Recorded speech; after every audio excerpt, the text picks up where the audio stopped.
And we are live, pick six on a Thursday night for a good one. The Green Bay Packers walking into Detroit to play the Lions. Both teams are playing some really good football. Obviously, you have the Packers who have been really the ones in the NFC North that have been running that division within the past, I'd say, decade or 15 years. Then you have the Lions who have kind of assert themselves as the top team in the NFC North right now. But if the Packers could get a win tonight, they do still have a pretty good shot at winning the division. However, if the Lions win tonight, it's going to be a little bit more tough for the Packers to, get back into the groove and take that division. So a lot's on the line here. It should be playoff atmosphere over there in Detroit. So that's exactly what I'm expecting. I'm expecting a really good one, man. I really am. Players are making their way onto the field right now. How do I take this down?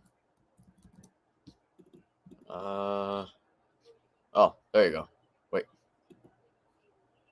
All right, got it. But the Lions, man, I mean, I think they're the best team in football. I don't see another team as good as Detroit right now. I really don't. They haven't lost a game since September. So they've gone through October without a loss, November without a loss. This is their first game in December. So let's see how things turn out, man. They've gone 2 whole months without a loss.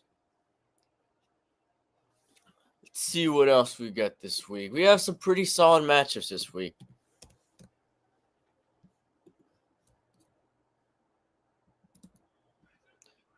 Oh, we got a lot of divisional match. It's somewhat rivalry week. Okay, so tonight's game, Browns Steelers.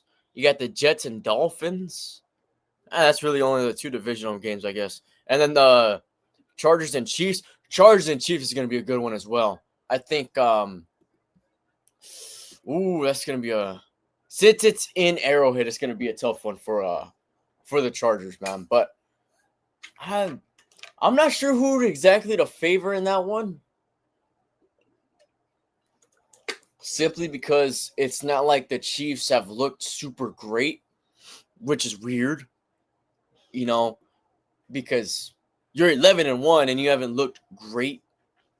Not even in one game.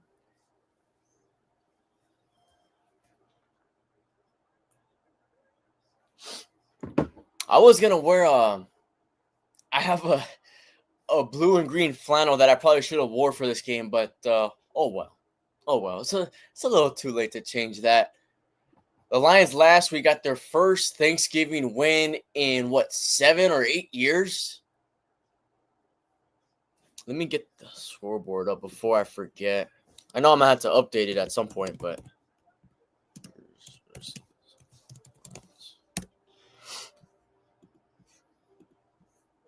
yeah, man, this is the first Thursday night game we're doing.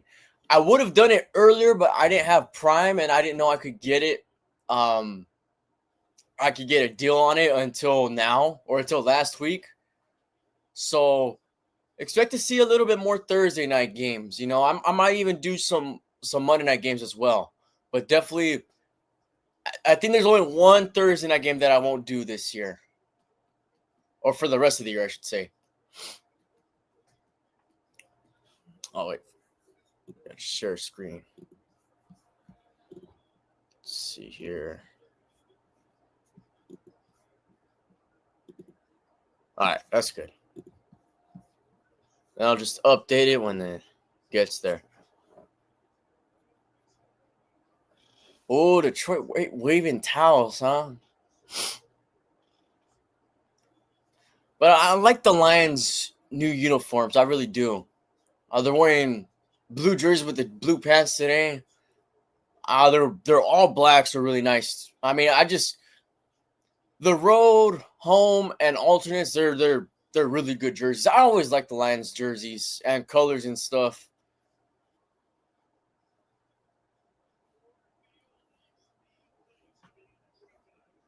That place looks crazy.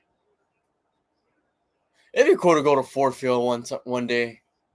It seems like a cool stadium.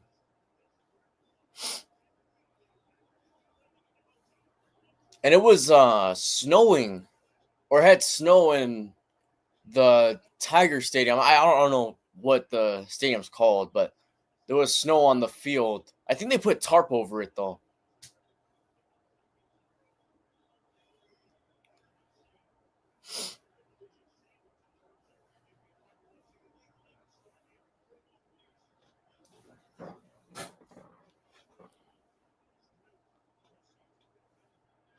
You know, I'm more excited for the Lions and Packers rather than Lions versus Vikings.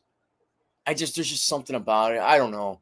I don't see the Vikings as a true super contender, even though the record's really good, even though they only have 2 losses. I don't know. Oh, who they beat the Cardinals, which is a solid team. That's probably okay. No, I think they beat the Packers, right? Earlier in the season. But the Cardinals have really been their biggest test since when they beat the Packers. So I'm still not convinced in the Vikings. I know they got Danny Dimes now, but I'm not convinced in Danny Dimes either. I'm not really even sure why they got Daniel Jones. Maybe because they're not confident in Sam Darnold or what. But I mean, you have 2 quarterbacks that are potentially going to be on 2 different teams by the start of next season, because you don't know if I don't think they're going to keep Sam Darnold, and I don't think they're going to keep Daniel Jones. I think it's just kind of renting for both players. And if they're able to, or if McCarthy is healthy, I think they're just going to roll with McCarthy. I don't see why you run it unless you truly don't think he's ready next season, which, I mean, there's a chance he might not be because he's been injured the entire season.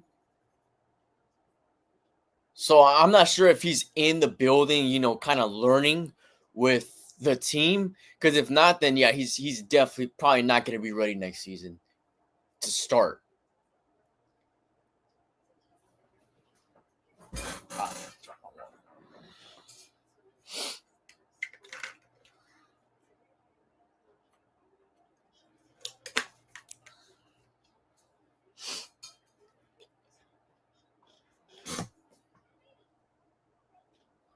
I forgot these games started at 5:15.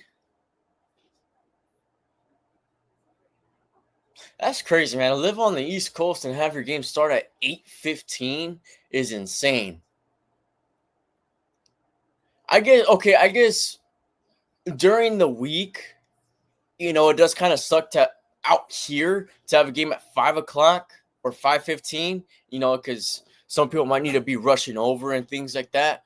But I'd rather have a game at 5:15 than have a game at 8:15. That's just me though. I think it, I think I've just gotten so used to having games at 10 o'clock in the morning, which isn't that early. So at least that. The only thing is when you have those London games and games overseas, you got to it's at 6 in the morning, which I would never get up for one of those unless it's a Steelers. And my goodness, I would have to set an alarm, get a cup of coffee and everything like that just to wake up for that game.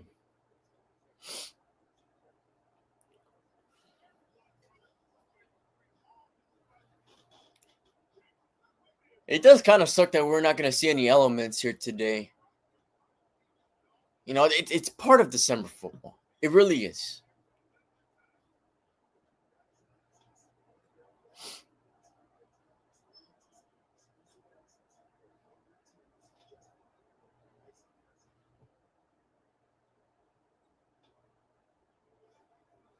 All right, here we go. Kickoff's about to get underway here. See if this updates right now. If not, it's update in a second. It hasn't updated yet. I still got 2 minutes.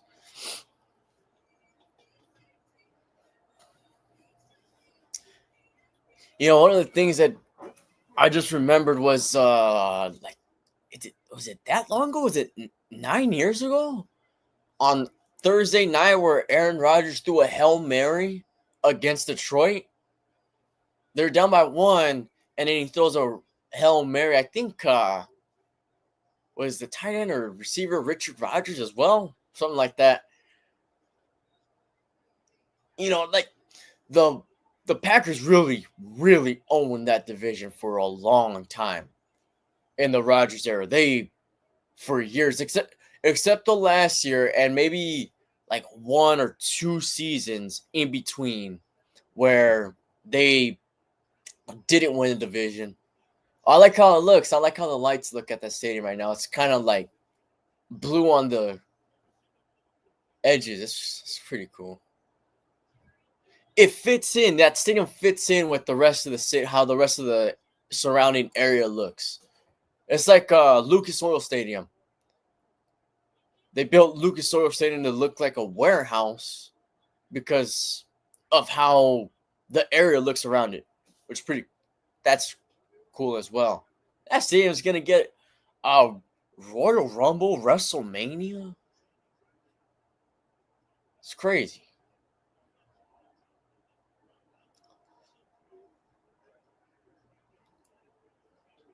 Okay, so Packers are 1-2 in this division so far, with the 1 win coming up against the Chicago Bears, which is shocker, right? Jordan Love, Jared Goff. Looks like the Lions are going to get the ball first. They're getting set to receive the ball. Packers will get the ball at the second half.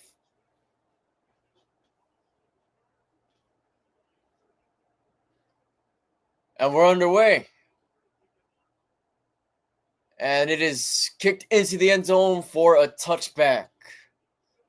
And now the Lions are going to try it onto the field for their first drive of the game. Jared Goff having a pretty solid season, man. If all goes right, he's going to have 3,000 passing yards on the season, 22 touchdowns, 9 interceptions. Montgomery's in the backfield with a fullback in front of him. Packers look like they're going to bring some heat. It's a run play to Montgomery, who gets about 2 on the play.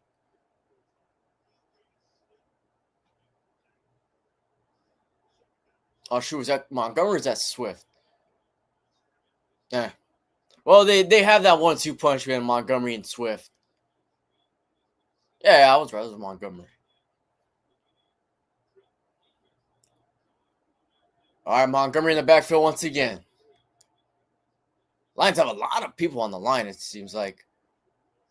Goff steps back, throws it complete to St. Brown for a nice, decent gain. Still short of the first down, so it's going to bring up 3rd and short.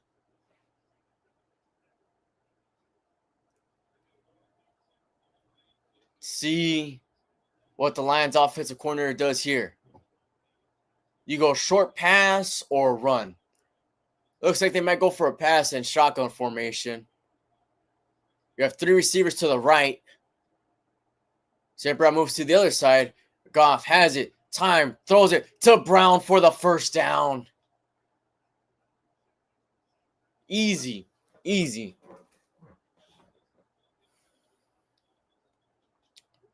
Nothing really special there. Just a bit of an out route. Yeah, Packers defenders were kind of playing off. I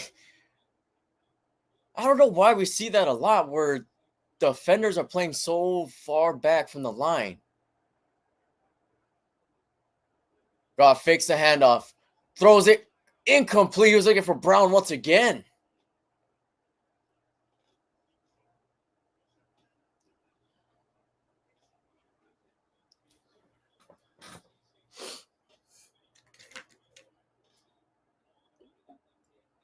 Oh, it was in his hands too. St. Brown has really put himself as one of the best receivers in the league. All right, Montgomery in the backfield on this play.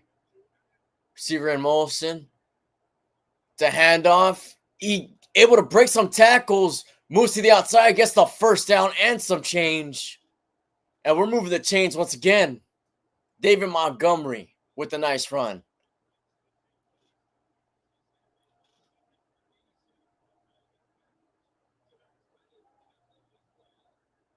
Okay, blocks wound up actually picking up. That was an interesting play for the Lions O-line.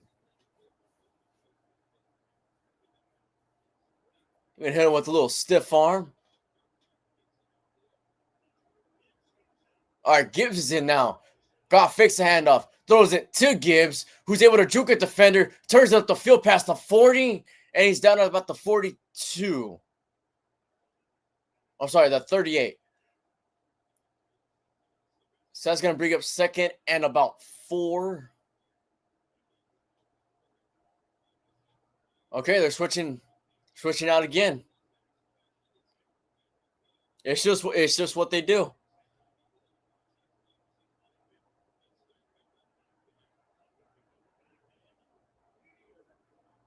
Goff steps back, throws it complete. Oh, no, he dropped it. Williams cannot hang on to the ball. Pressure was coming. He just had to get rid of the ball.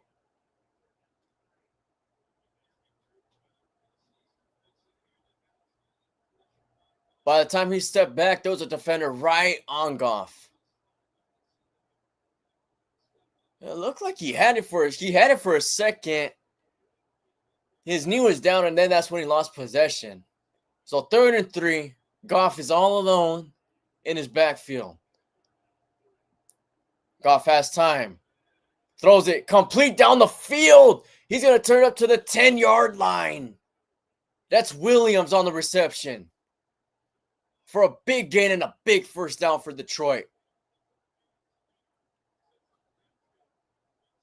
The Lions are just so explosive on offense. It's ridiculous. And I didn't update this. Oops. I'm still learning these players' names. I'm not.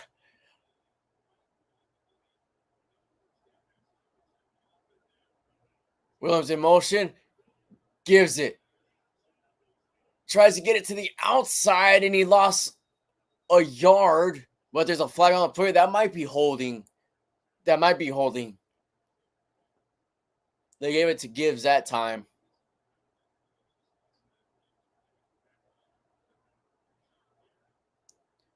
It's been a pretty solid drive for Detroit so far. Yeah, it looks like they're calling it back even further.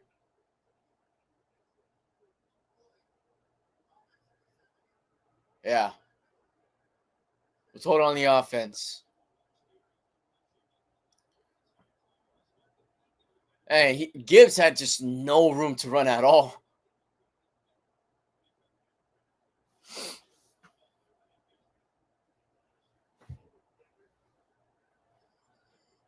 All right, so now it's going to be 1st and goal from the 20. 1st and goal from the 20. Goff fakes the handoff, throws a little quick pass. He gains about 7 on the play, maybe 8. Gibbs was on the reception right there.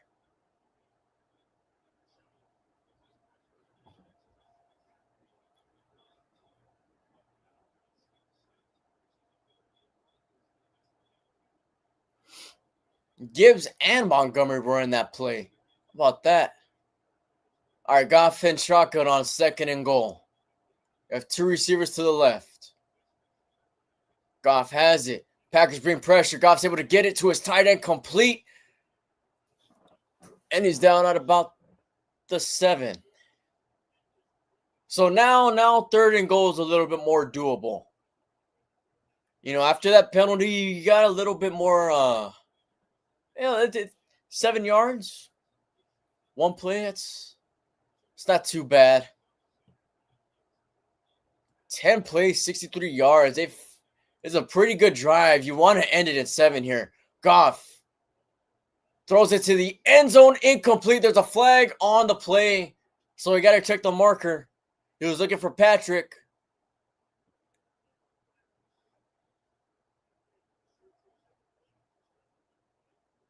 Might be on Green Bay from the expressions right there.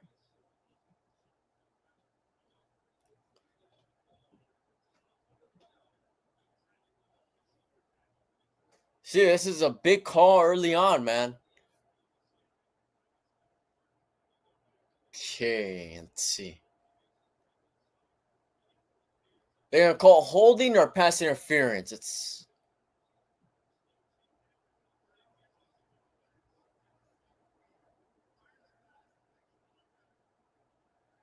illegal contact on defense. They said there was 2 penalties.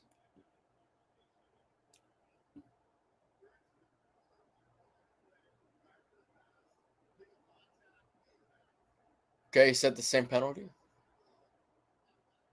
Oh, okay. I guess it was only 1. Nonetheless, it was on Green Bay, so the Lions are going to have first and goal. And that is a costly mistake for Green Bay right there. Now Lions have it at the 3.5-yard line with Montgomery in the backfield. They'll probably just try to punch it in. Handoff to Montgomery, has space and walks into the end zone for an easy touchdown for Detroit. I mean, it was just an easy lane for him.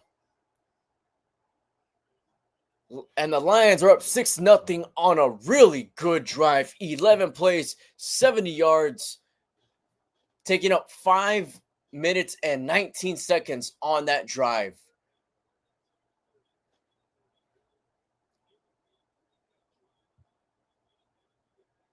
Yeah, that's updated now. Cool. All right, we're winning the extra point. Snap is good. Kick curls in. So the Lions are up 7-0 here in the first. I mean, good drive. Good drive. I mean, they did it. It was a pretty balanced drive. They were running the ball. They were passing the ball. They did what they had to do. So let's see what Jordan Love has to answer back.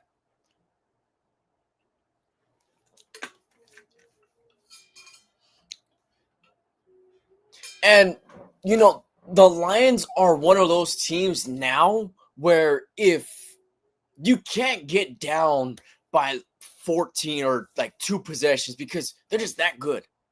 They're that good. And they could run up the score. And they will show you that they'll run up the score on you. All right, so Lions are just one of the teams you're just going to have to keep up with. That's just the way it is.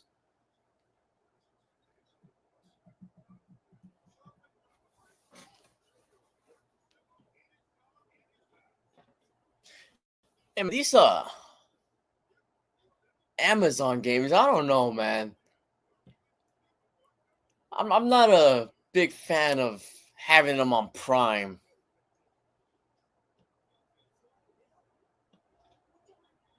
I know Amazon pays a lot of money for these games, though.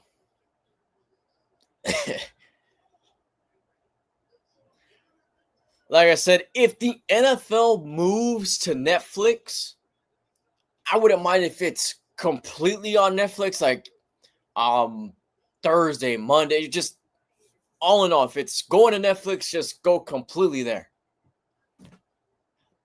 Not try and experiment with other platforms or anything like that.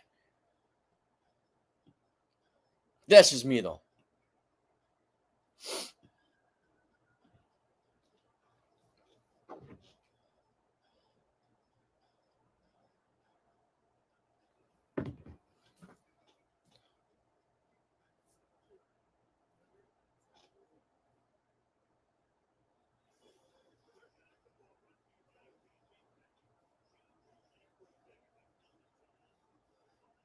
They're showing the highlights of when the Lions just took away the Packers playoff spot. And that was really the start of the Lions, this new era of the Detroit Lions. Because the year before that, did they go? They almost went winless. I think they won one game and had a tie with the Steelers. I remember the tie. I think they didn't get like one or two wins the season before. Our kickoff, and it's to the back of the end zone for a touchback. All right, now the Packers and Jordan Love are getting their first drive of this game. Jordan Love not having as good of a season as Jared Goff. But then again, he did miss a few games. Does have more interceptions than Goff.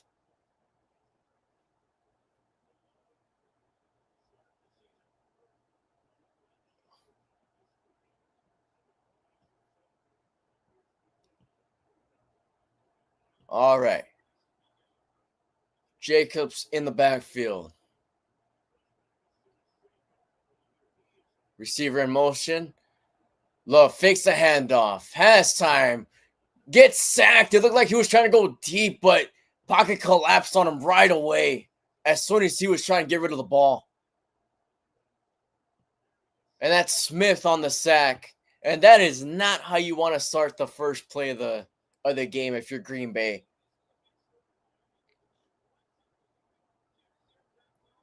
There was time for a second. And then I want to see like the entire field like a angle, but it looked like he was trying to chuck one. But instead they lose 7. Jacobs back there once again. Love tries to throw it again. He scrambles, and he's going to take it himself to the 30, and he gets past the 30 to the 32. Pretty solid gain after that sack. Got the yards back and a few after that play. Still going to be 3rd and 9, though.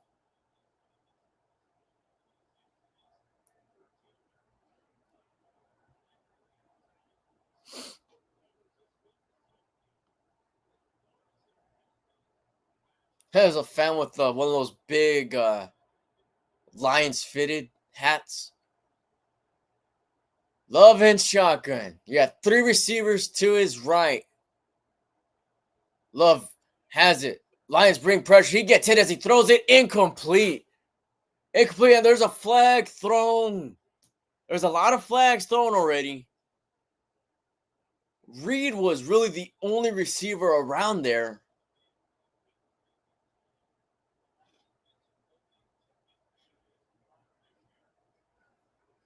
All right, it's going to be pass interference on Detroit, so that's going to bring the Packers first down of the game. Branch was on Reed. That's... Okay, there was a little tug right there. A little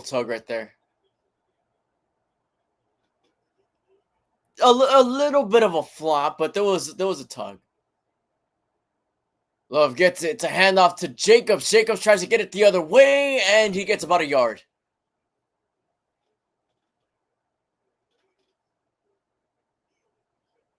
It's kind of a misdirection type run.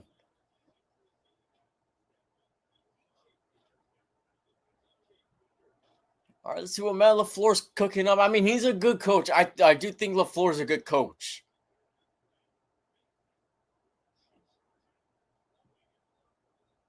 He might actually be the best coach out of that trio between McDaniels and Shanahan. He might be the best of the bunch, LaFleur.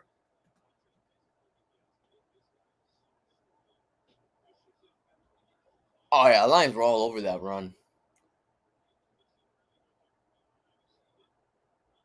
It would have been better off if Jacobs just went to the left side instead of moving over to the right. I mean, I know that's what the play was, but all right, 2nd and 9.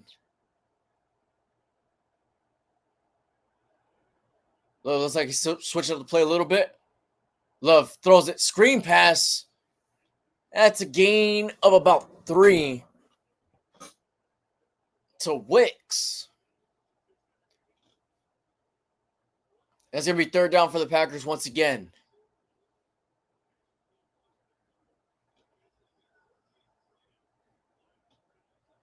I'm trying to look. I haven't seen many Packer fans there, but I haven't got a good look either. Okay, I saw one. I saw one Packer fan so far. Crowd getting into it on 3rd and 6. Play clock starting to wind down. Love gets a snap off. Lions raise some pressure. Love's going to chuck it downfield. Incomplete.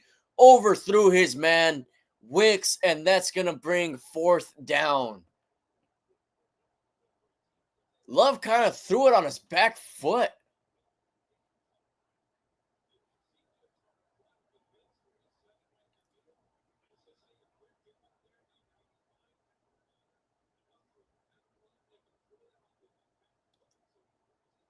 Yeah, he was able to get that off his back foot. Pretty good throw, but he overshot his man. I got the punt team. It's off. It's a pretty solid punt, man. Lions going to take it inside of their own 10 to start off their second drive. All right, so 6:38 left in the first. Still 7-0 Detroit.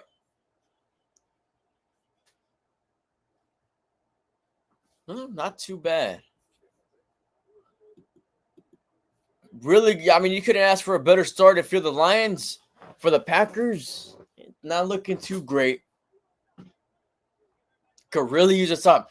Like I said, being down 2 possessions against a Packer team is something, or against a Lions team is something that you don't want to be. Especially in Detroit. I just feel like it seems like Detroit's a pretty tough place to play right now. It really does.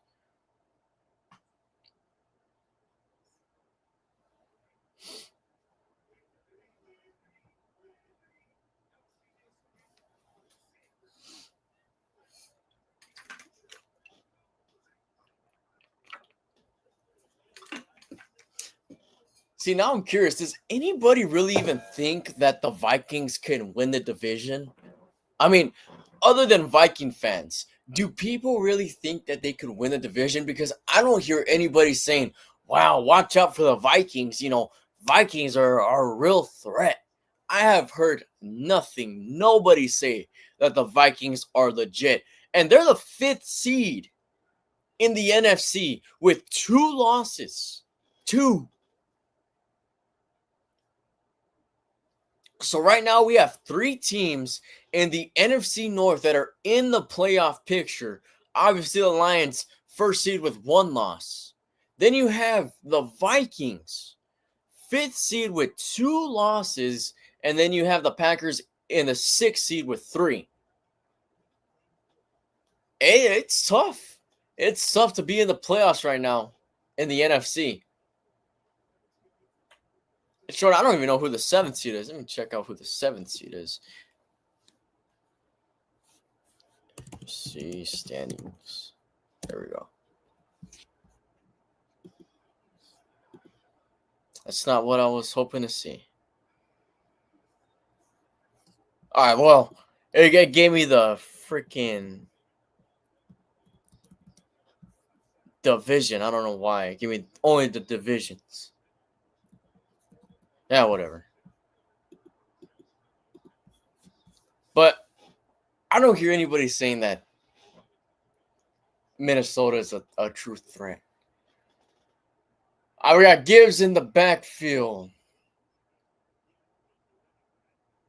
To hand off to him. And he gets about a yard, maybe 2.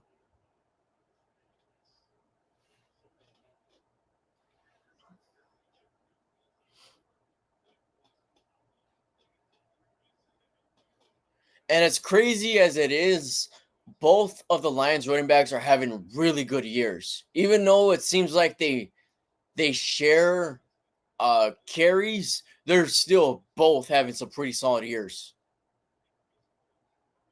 Gibbs in once again. It's a toss, 2 gives. He has blocks this time, just couldn't get upfield. And that's going to bring up third down.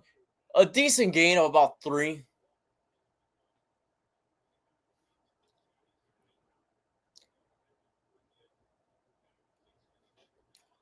So that's going to bring 3rd and 5.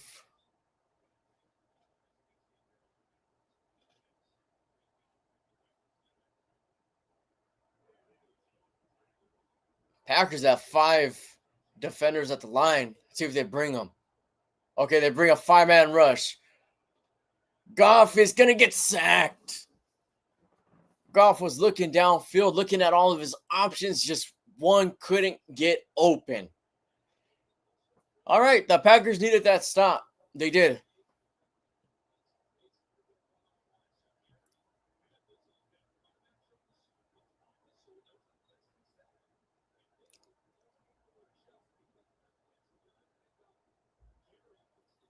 Goff did try to avoid the pressure. Just couldn't get past it. All right, so now Lions are punting from their own end zone. It's a booming punt. And the Packers are going to have it in nice field position near midfield.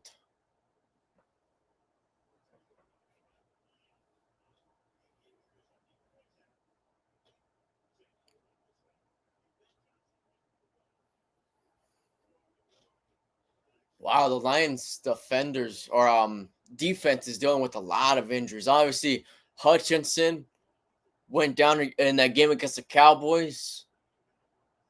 That was definitely their best defender. Still playing some pretty good ball, though.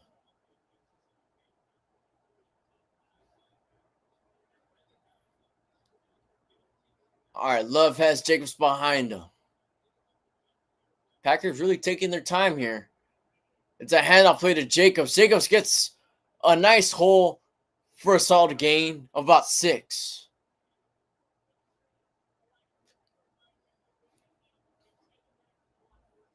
Yeah, you know what? I'll give the Lions credit. Even with those injuries, they're still playing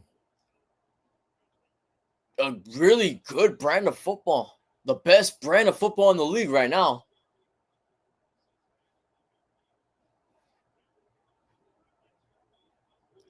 Second down. Love gets it, throws it, complete. He kind of underthrew his man. Okay, they're going to call that a catch for Reed. It's short of the marker, so it's going to bring 3rd and 1.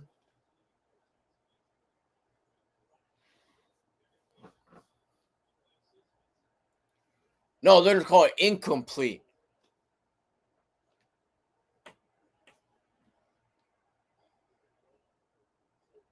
Okay, they're going to show on the replay. Okay, yeah, that's incomplete. It hit the ground and then it moved.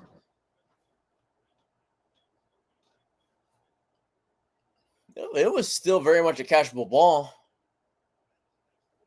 All right. You got 1-on-1 on the left side for the Packers. Love looks like he's switching up the play.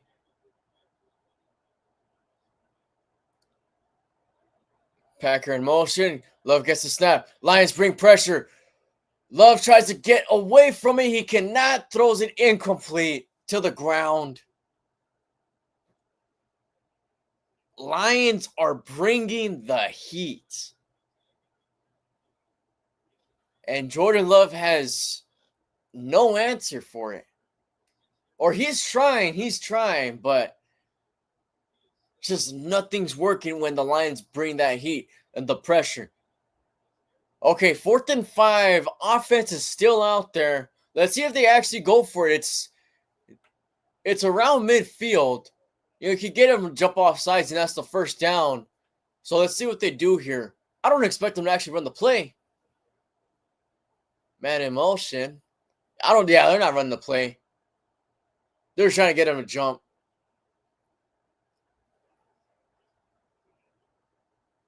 Which isn't a bad idea, regardless, because, I mean, you take the penalty, that gives your kicker or your punter more room to get off a better punt rather than kick it to the back of the end zone. So in that situation, I thought that was actually pretty smart.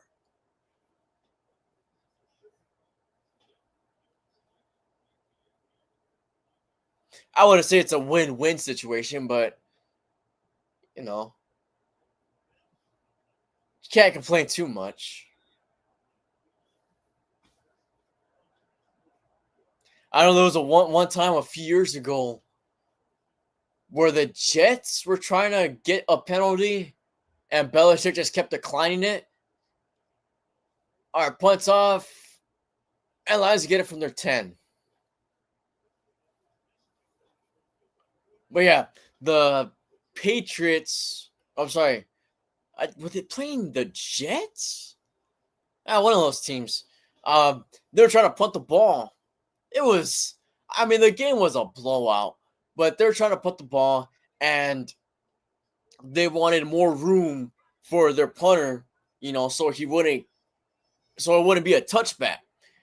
But Belichick kept declining because the team wanted to keep on getting a false start, a delay a game. But Belichick kept declining, and they kept doing it over and over again. And then the other coach was just like, screw it, we're just going to punt it. It would have been fun to see that again.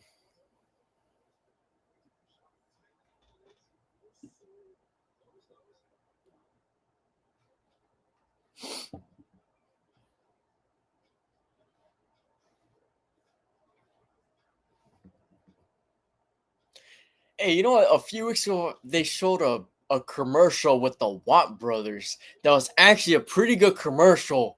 I haven't seen it since, though.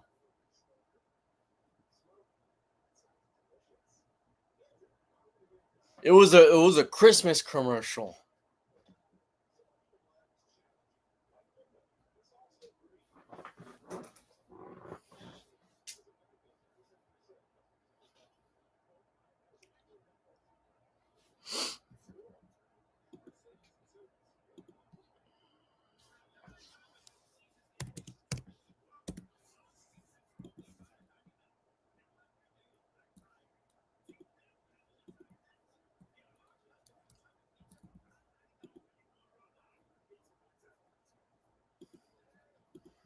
Then we got the Jaguars and the Titans on Sunday, huh? See, I wonder what the thought process is for a tanking team. I really want to know. Do they try to sabotage themselves just to try to what goes through their thought process when they're tanking? Because both those teams aren't gonna get anything. One has 3 wins, the other has 2.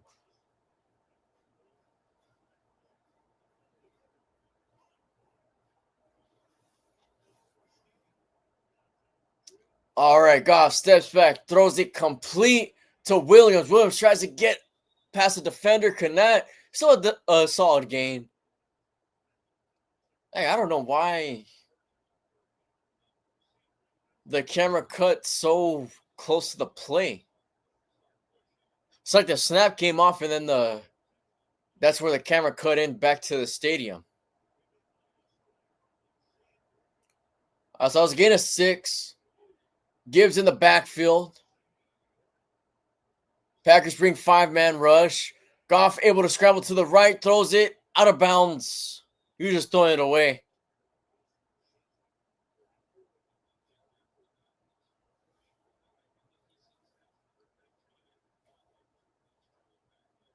All right. So now we got another 3rd down. Now it seems like both defenses are starting to place some pretty solid ball right now. After that first drive from the Lions. Goff gets a snap. It's a handoff to Gibbs. Gibbs able to try to push himself. Did he get the first down? It's a very, very close play. One calls first down. The other one kind of put the ball way back there. Looked like he might have gotten it.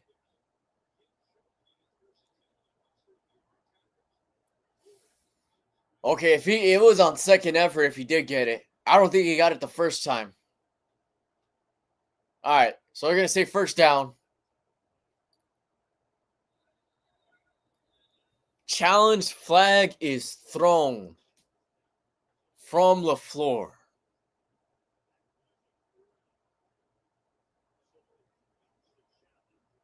Okay, see, if we're talking about the first effort, it didn't look like he got past the line. I was just looking at the chains. It did not look like he got past the marker. Second effort, I don't know if it wasn't the best camera angle that I've seen. Okay, right there, it looked like he got it. That's a close one. I think it might be too close to call on for the challenge. Since it was called a first down, I don't think it's enough to overrule it.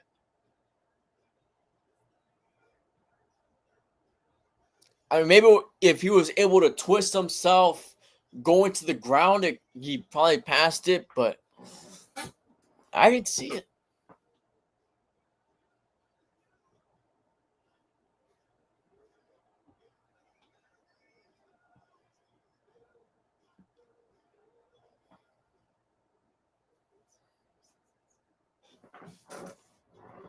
How many more? I know there's not many more Thursday night games. One thing that's interesting is that they flexed a Thursday night game. I've never seen the NFL flex a Thursday night game. At least not one that I could remember.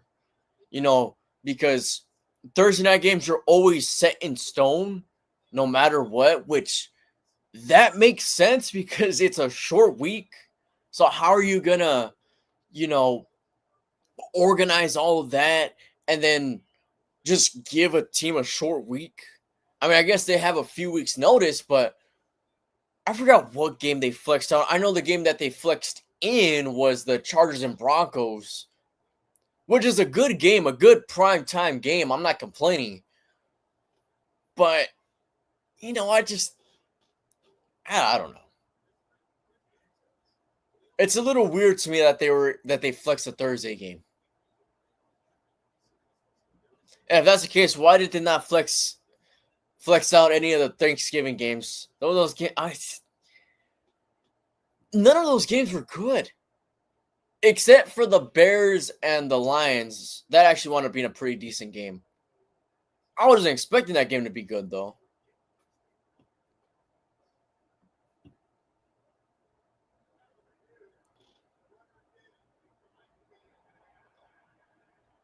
All right, so the call stands. So Packers lose a timeout.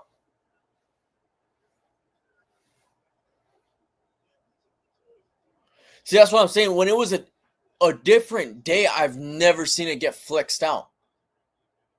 And believe me, we've had some bad Thursday night and some bad Monday night matchups. I got handed off to Gibbs, and he stopped at the line of scrimmage. Good tackle from the Packers right there. So maybe things start to change. I know, from what I understand, they've tried to flex out this week's Monday night game with the Cowboys and Bengals, but they can't because, I don't know, Disney or whatever showing that Simpsons special, whatever. All right, to hand off to Gibbs. Gibbs runs to the outside, breaks a tackle, and gains a couple on that play. But they're doing like some Simpsons special or something like that. I don't really even know what it is for the game. And I don't know, since it's animated or whatever, they can't get two other teams in that slot. Or they can't remake what they already made, I guess is what they're saying. So that's why they didn't flex that game out of Monday night. All right, 3rd and 5 for Detroit. It's a handoff play to Gibbs, and Gibbs is stopped behind the line this time. Wooden was right there. And that was a loss on the play. I mean, he just got right through the line. Oh, too easy.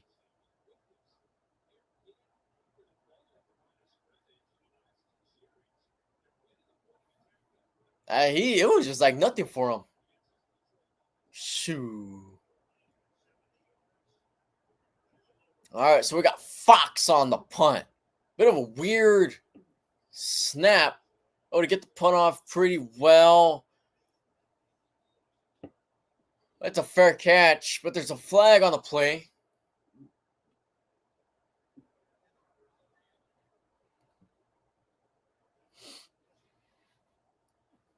Ref running all the way down to talk it over.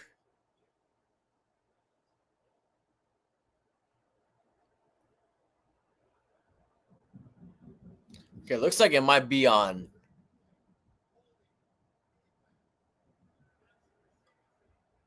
Okay, holding on the receiving team.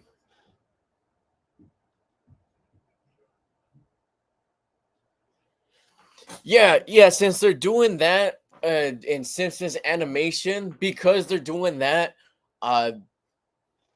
basically the creators of that or whatever can't do another or two other teams because I mean I'm assuming it's pretty hard work to do what they're doing. So I don't know how that's. I might try to watch some of that because that is interesting. I don't know how they're gonna do that.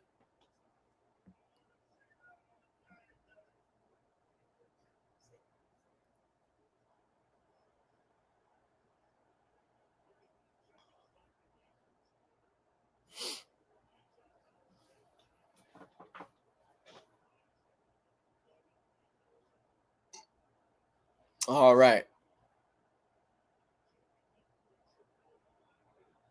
Love has two running backs. And it's a handoff to Jacobs. Jacobs is trying to turn up the field, breaks on a tackle, gets about 7, maybe 8 on the play. And those are the type of runs you want to see from Jacobs.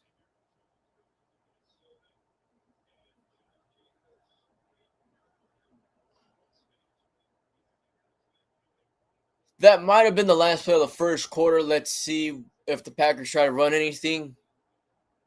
They took too much time.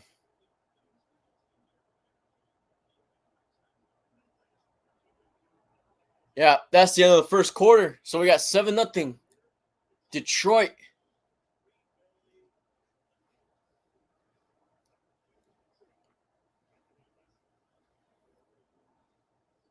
I didn't realize that the two stadiums were right next to each other.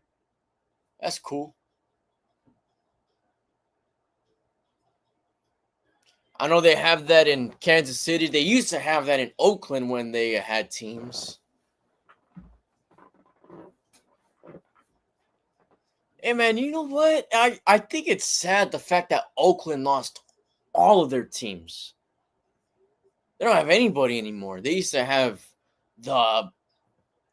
the Golden State Warriors during their dynasty, the Raiders, now everybody left. I mean, the Warriors are still there in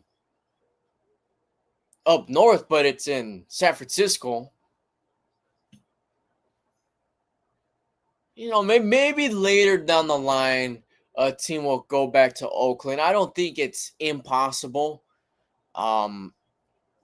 Maybe they have to tear down the Coliseum and then build a new stadium on top of the old one.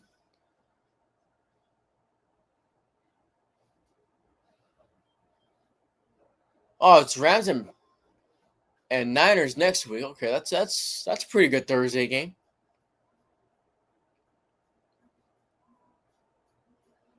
I am not a fan of teams getting multiple Thursday games. I'm not. I thought it used to be cool that every team, no matter how good or how bad you were, got at least one primetime game.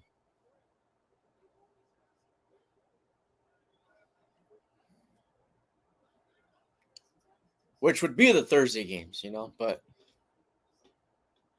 I guess since this deal with Amazon, they want better quality games because NFL is not giving them the best quality games, if we're being real.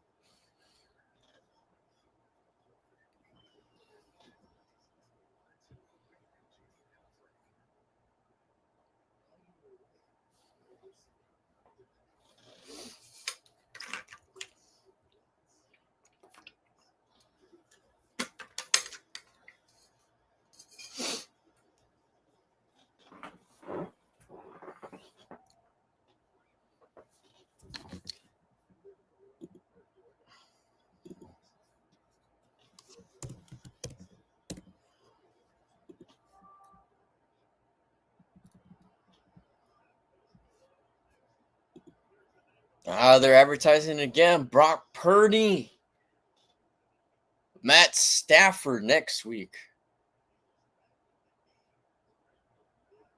All right, looks like a run play for the Packers. Let's see. Nope. Love steps back, throws it complete to his tight end who's going to get it.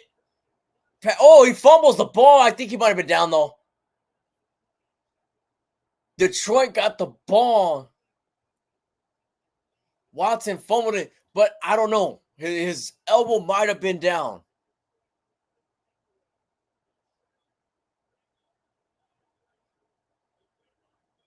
I could be wrong. Let's see the replay. All right, Watson was able to get past him. Oh, yeah, no, that's a fumble. That ball's coming out way before. I'm tripping. So Davis was able to just literally punch it out. He tried so hard getting past the defender, which he did, and he kind of got his arm up like that, and it was just socked out. All right, so the Lions got it now. Fakes the handoff, has time, throws it midfield complete to his tight end for a first down. Is that the turning point of this game?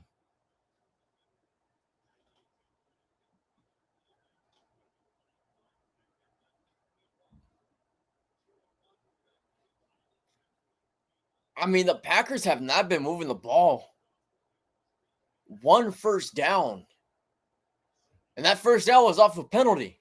Montgomery in the backfield. Two receivers to the right. One moves to the left. It's a handoff. They give it to Montgomery. He's able to get past a few and gets past the 40. Line just gets thrown after the play, and they throw a flag.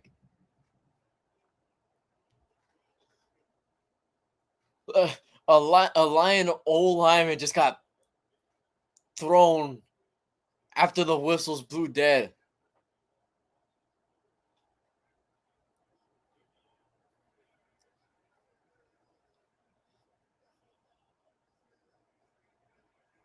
Yep.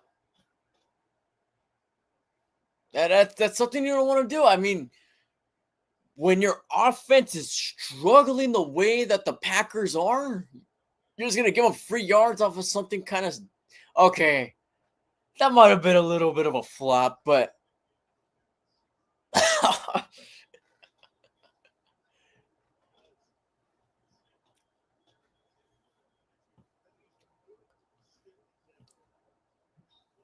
But... Oh, man, this is... I mean, it's 7-0. Packers still in the game, but it's starting to look a little shaky for Green Bay. Fakes the screen, throws it downfield, incomplete, overshot his man. Right.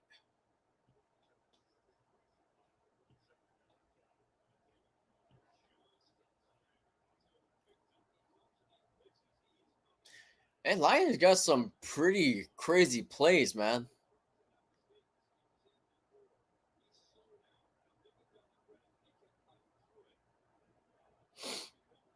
Montgomery was able to pick up a pretty good block. 2nd and 10. Goff gets it. It's a delay handoff to Gibbs, and Gibbs just has nowhere to go. He probably just got back to the line of scrimmage.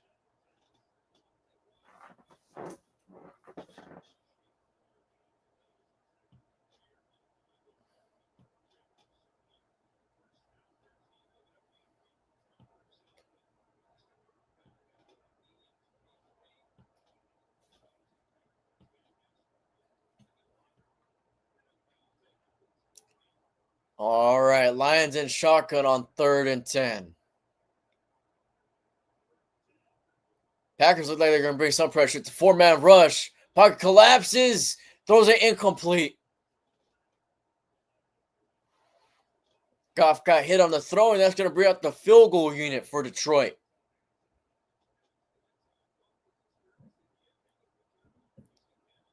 So not the worst case scenario after the Watson fumble.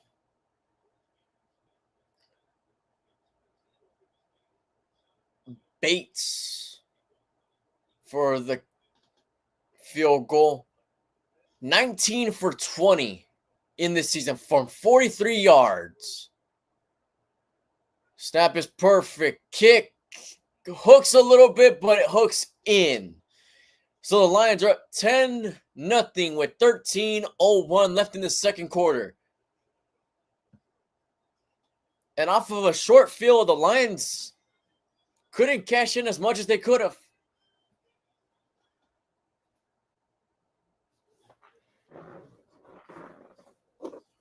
But with the 10-0 lead right now, with the way that the Packers offense has been looking, it seems like a bigger lead than what it really is. It really does. Green Bay's got to turn it up. Even if you get just 3 points in this drive, just mentally, so that you know that, hey, we could get first downs. We could get at least some points on the board.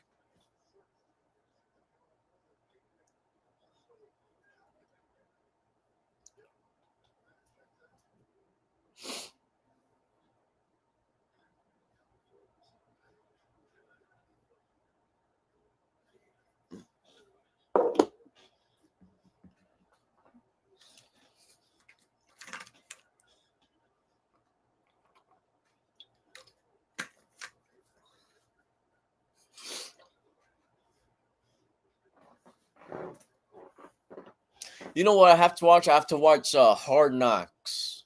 I didn't watch the first episode. I know it came out, on Monday night or Tuesday night? I don't know if I can watch it, though. Not too sure. And I hate to say it, the division's been underperforming this season. The one team that I knew probably wasn't going to be that good were the Browns. All right? But the Bengals, I really thought they were still going to be good.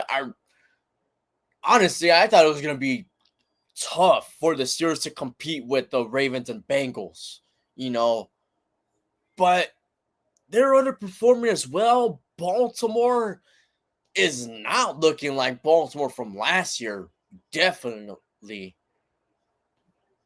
And, Steelers are playing good ball for the most part.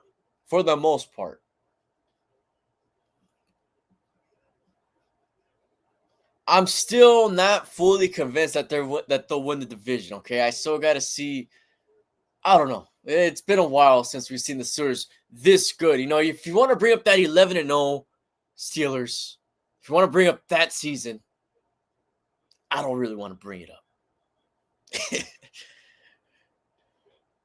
That one I'll say it was just because of strength of schedule. But this season, they played some pretty good teams. Kickoff is away. Another touchback.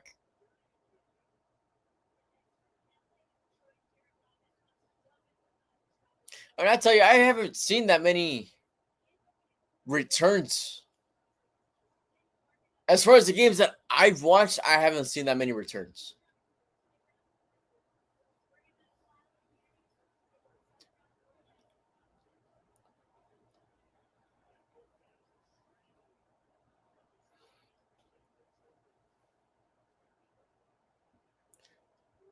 All right.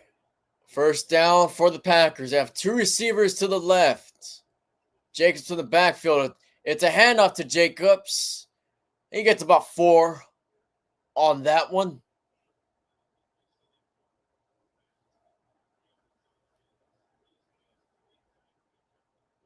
Honestly, if I'm Detroit, I'm just going to continue to bring pressure. Just continue. Packers have no response when you bring the heat.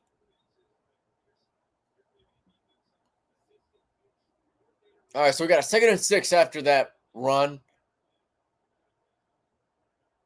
Love hands it off to Jacobs once again, breaks the tackle, gets the first down, past the 50, and he's down about the 47. So now the Packers are in Lion territory for the first time this game. Little chirping going on.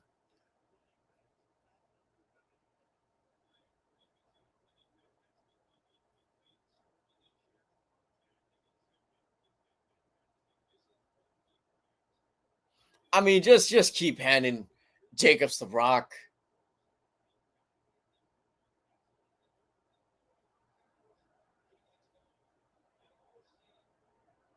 Five carries for 36 yards. It's another handoff play and more blocks up front. Just couldn't get past the tackler. Still a decent gain. If he was able to break that off, that would have been a really, really long play.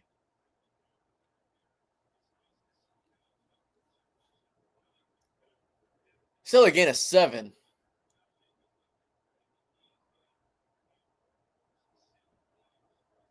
Packers are going with the run-heavy drive right now.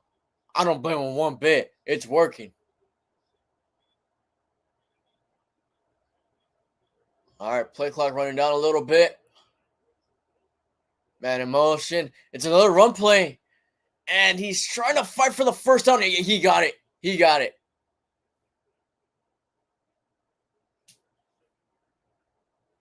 Took multiple efforts, but he's able to get past the marker.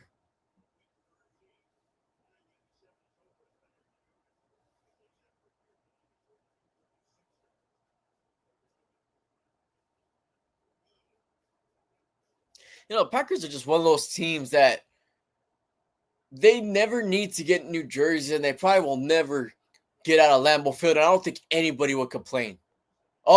Oh, somebody jumped.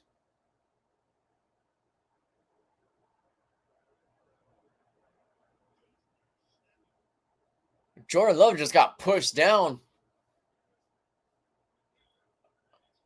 All right, it was on the defense. It's on the defense, man. I don't know if the fall was, let's see. Okay, so O'Connor kind of pushed the lineman. Okay, Love just kind of slipped. So now 1st and 5 for the Packers. 10 minutes left in the second. Jacobs back in. It's another handoff to Jacobs. Is not as successful as he's been in this drive. Couldn't even get past the line.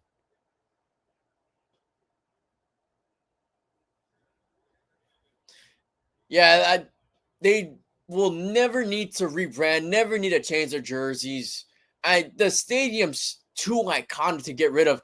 It's like the Boston Red Sox and even the Chicago Cubs. You know, they at this point they're just so iconic. Stadiums are so iconic that you don't really need to leave. Just keep on renovating, but you have to keep renovating. Packers handoff to Jacobs. Gets another first down.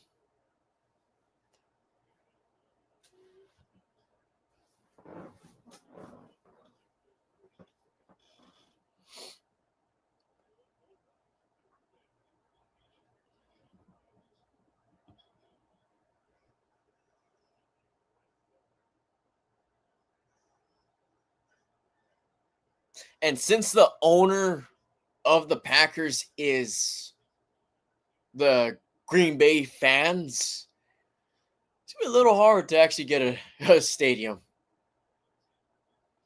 But they don't need one. There's no point. There's no point. Even a team like the Bears, I wouldn't really like if they moved out of Soldier Field. Me personally. All right, they're feeding the rock to Jacobs again. And it's only a gain of a yard with a flag in the backfield.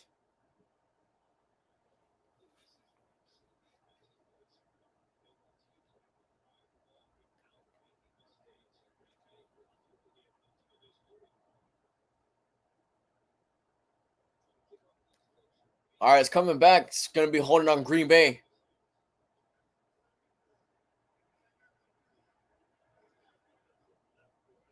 A lot of flags in this game. Just what's going on over here?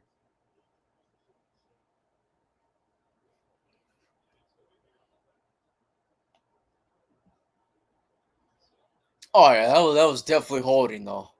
That was definitely holding.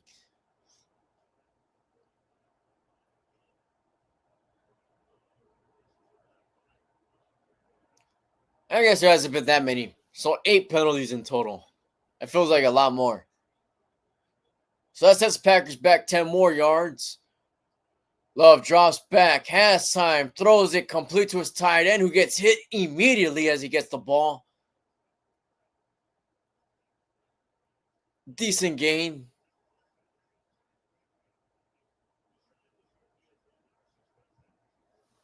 And another Packers player injured is walking off the field.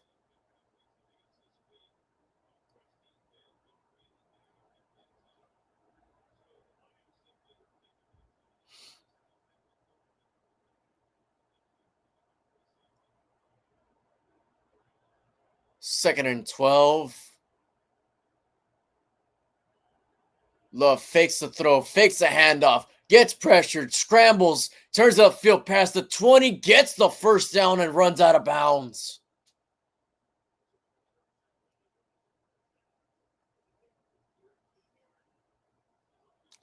Love showing off that mobility right there.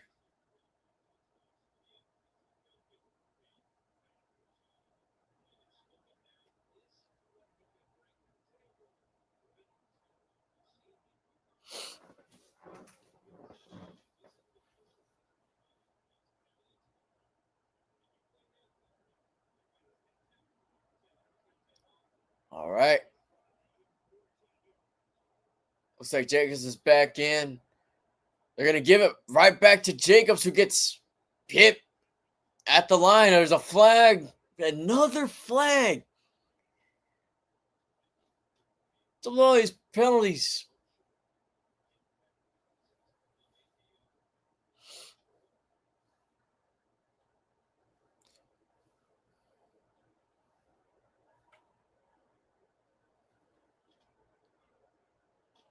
Ref's talking it over.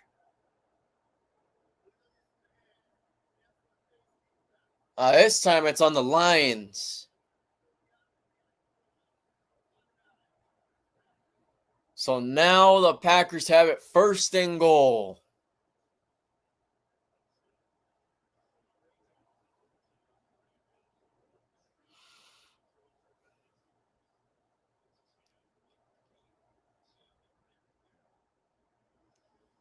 I don't know, man. I didn't really see much there. But first and goal from the 8. Lions look like they're going to bring some pressure. They bring some. It's a run play. Jacobs able to break one tackle. Gets down to about the 3.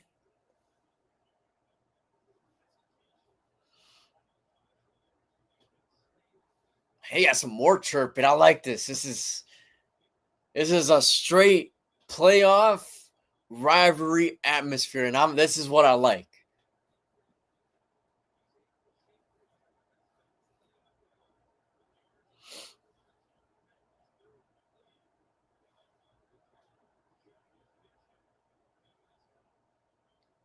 All right, we just approached the 6-minute mark in the second quarter. Love hands it up, fakes the hand up to Jacobs, throws it incomplete. Wow, just overthrew his man. He was open. He was open. Wide open. Just overthrew it. I think the pressure kind of threw Love off a little bit. There wasn't that much pressure. Let's see on this. Yeah, there wasn't really much. There wasn't any pressure on Love. He just overthrew him. And I mean overthrew him. 3rd and goal. Crowd getting into it now. 3 receivers to the left. Love gets pressured this time. Throws it back in the end zone. Tipped. Intercepted. There's a flag, though. They're going to be returning it. They're going to return it, and they down at about the 7, but I think that's going to be on the Lions. Might have been pass interference in the end zone.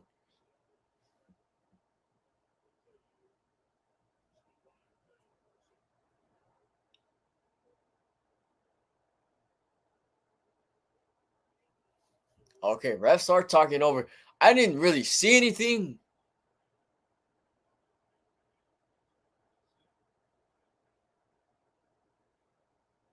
Yeah, you can call PI on that.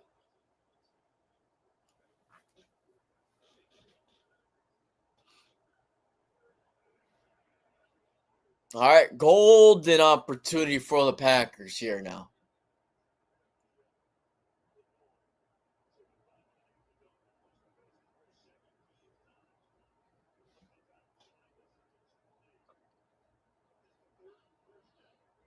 Yeah, Lions have the most PIs on defense in the league. That's crazy.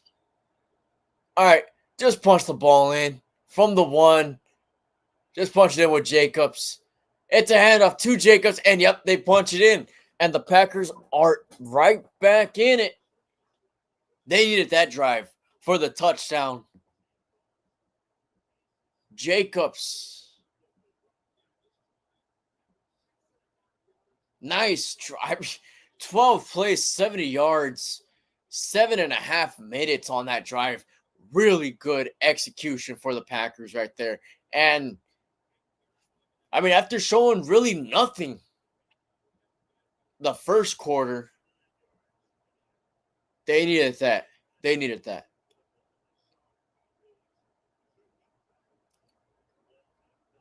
Average points up. Ben, good. All right, so we got 10-7 left with 5:35 in the second quarter.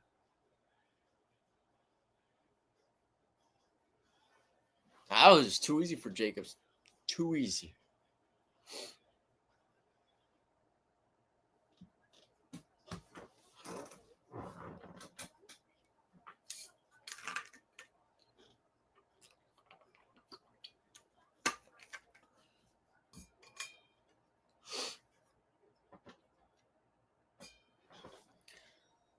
Okay, so there's this Thursday night, which is tonight, and then next week is the So is there 3 more Thursday night games? Or is it 2 after tonight?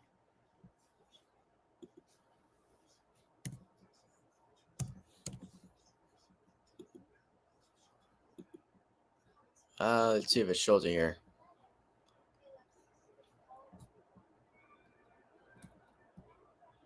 Yeah, man, everything I've tried to look up, it doesn't show. What's going on over here? There we go. Maybe that's going to work. Okay. Oh, yeah, so you got 3 more. So after next week, then it's the Broncos and Chargers. Then it's the Seahawks and Bears the day after Christmas. Okay. Seahawks and Bears? See, okay. Now that they're flexing out Thursday night games, I mean, okay, maybe the Seahawks. You know, maybe the Bears are too big of a market to take off prime time. Chicago, and then Seattle has a good fan base. You know what? That might be a little too much to kick off a prime time.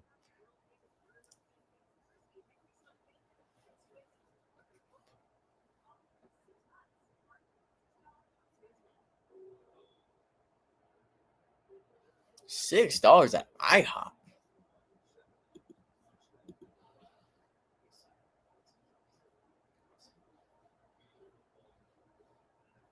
I'm more of a waffle guy, but IHOP is pretty good.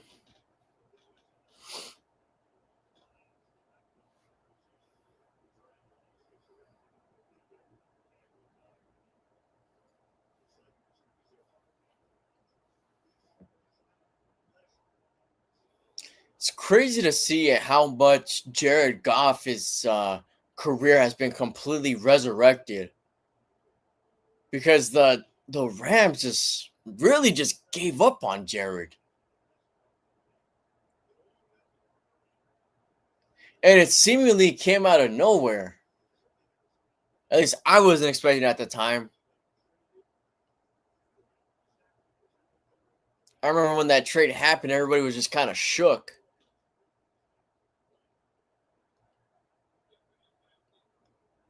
All right, kickoff is another touchback. But, I mean, both teams have benefited off of it. I know the Rams got their ring.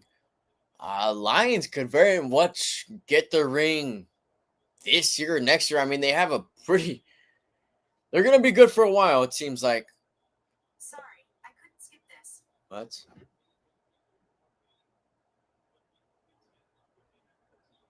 Siri's just tripping. I don't know if you guys heard that. All right, Gibbs in motion. It's a handoff to Montgomery. Tries to stiff arm. Being very shifty and gains about 9 on the play. Yeah, I was not talking to Siri.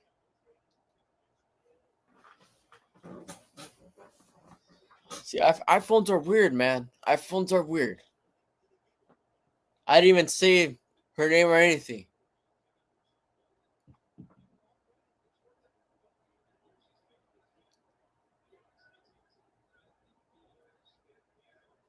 All right, Montgomery in the backfield once again. St. Brown in motion.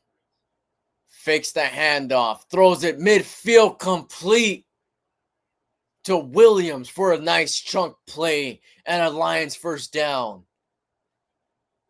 You know, we haven't heard St. Brown's name since the first drive.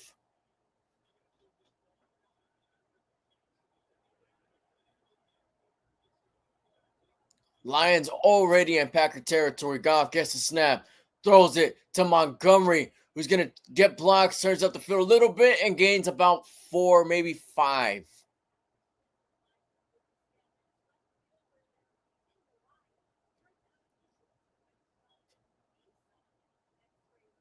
Montgomery was always a pretty solid running back. He was in Chicago for a little while. You know, he was one of the few bright spots in Chicago. All right, Detroit has 2 receivers to the right. Goff and shotgun, Montgomery to his left. 1 receiver to the left. Goff has it. Packers brought some pressure. He throws it incomplete behind Williams. They might have just been throwing it away. Or miscommunication.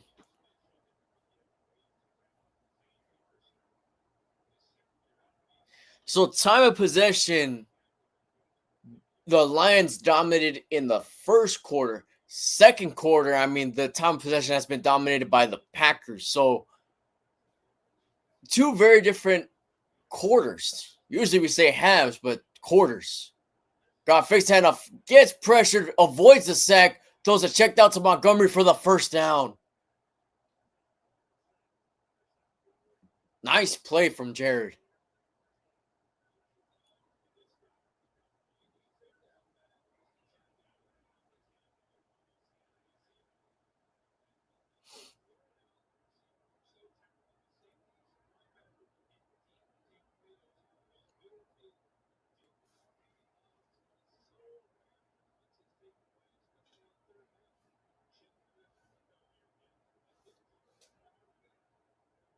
All right, Gibbs is back in there.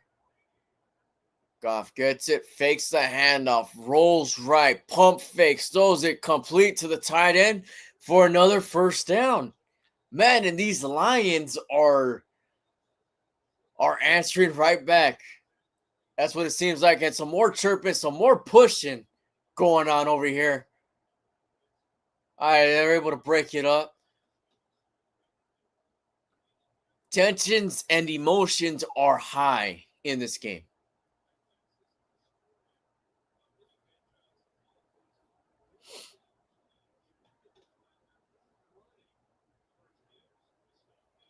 Looks like there might still need to be one play ran before the 2-minute warning.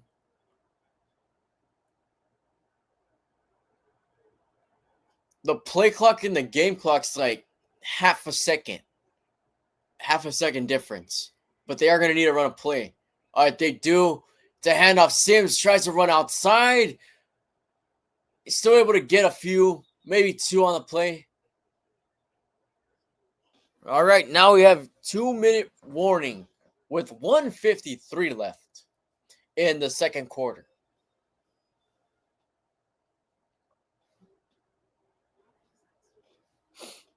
All right, so far so good.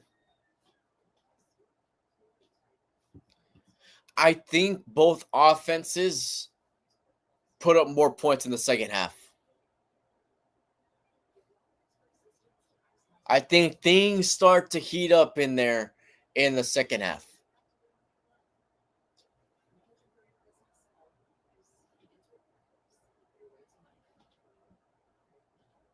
I could be wrong though, you know.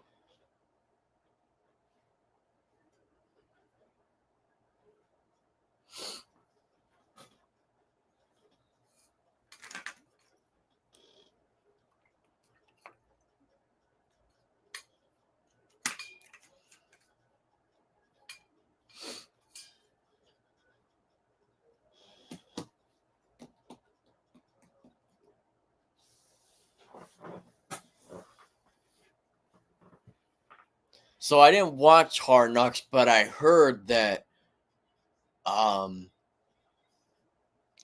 that Mike Tomlin is a fan favorite so far in the first episode, at least. That he was the fan favorite. So Mike Tomlin is one of those guys where you know he doesn't want the attention or the cameras on him like that.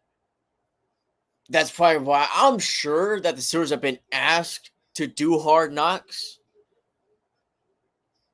I'm sure of it. I mean, I could be wrong, but I'm sure of it. But Mike Tomlin seems like he's a guy that just doesn't want the cameras on him.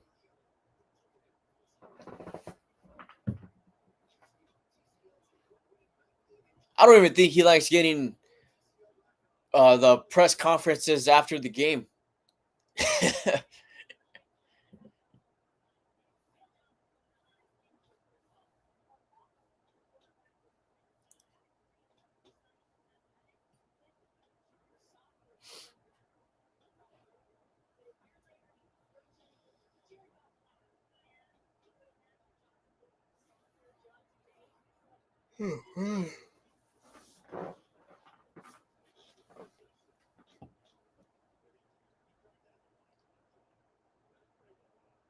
And Lions are scoring 28 points per game on average.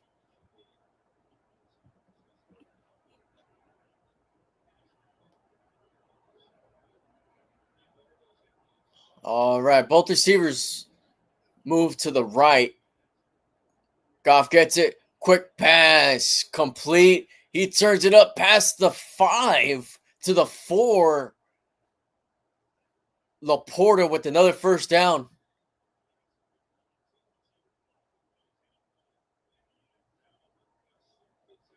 Detroit's just carving up that defense right now. Just carving him.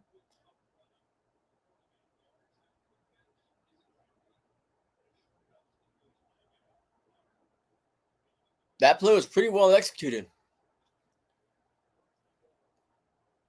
I don't think St. Brown has had a reception since the first drive. Montgomery in. It's a handoff. Montgomery tries to fight. Still fighting. Looks to be short by about a yard.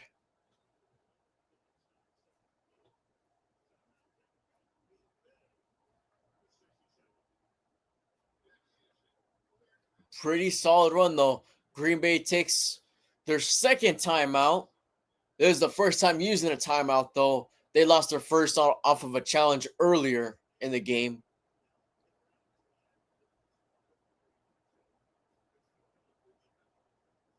Ryan Fitzpatrick.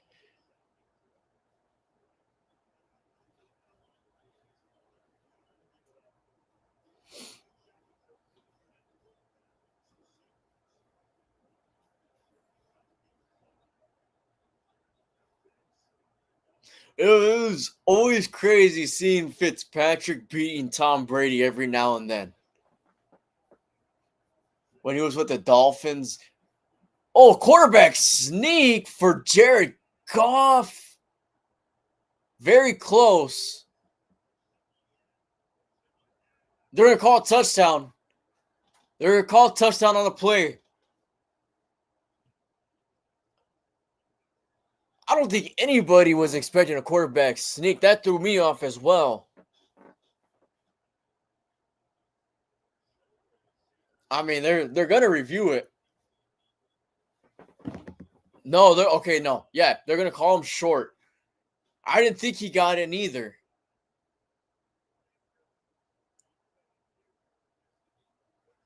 All right, they're showing the replay.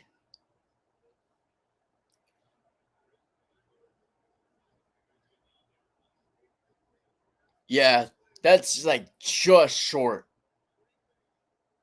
I mean, like that close.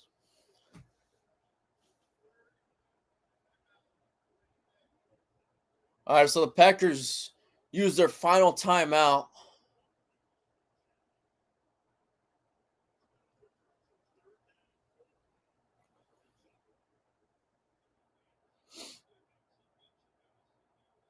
Yeah, that was a QB sneak from like 3 yards.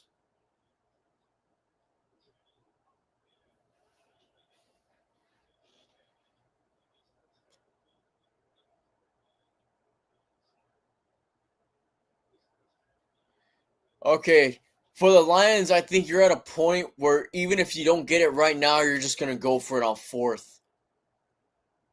Because even if you don't score, it's gonna be tough for the Packers to come all the way downfield with 51 seconds, no timeouts from their own one. So,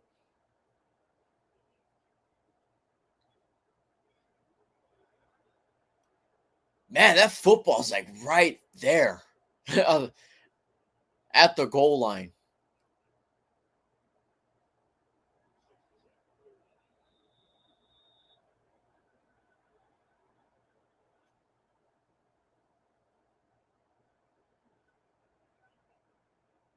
All right, Montgomery in the backfield. Let's see what they do. Tight end in motion. Gives it to Montgomery, who gets tackled behind the line. He's short. Couldn't even get back to the line of scrimmage.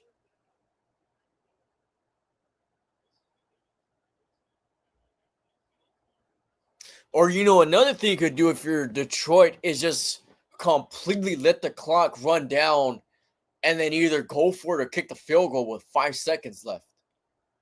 I didn't even think of that. Packers can't stop the clock.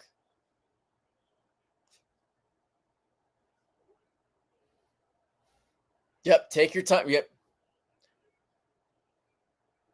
Because Detroit still has all 3 timeouts. Okay, it's actually going to run closer than I thought it was. All right, so 14 seconds. I don't know why I was thinking that there was going to be 5 seconds left.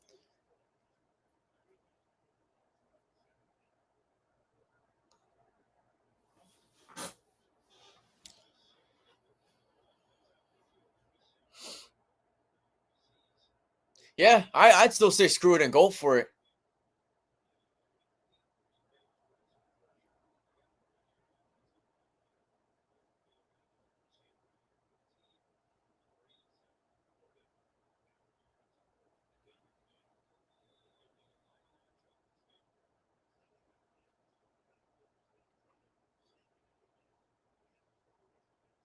All right, this is a big time play for both sides.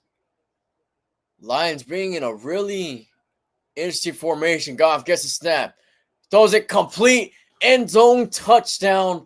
Gibbs on the reception.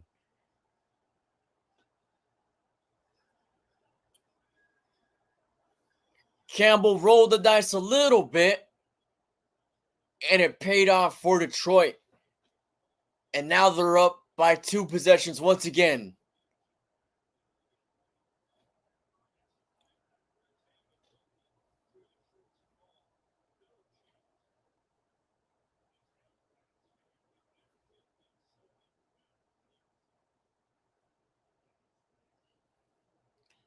All right, extra point is up and good. So we got 17-7, 11-7, 11 seconds left in the second quarter.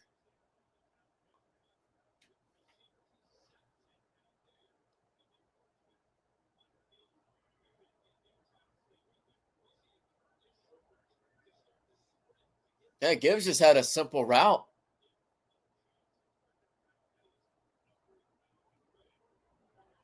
And it worked. I mean,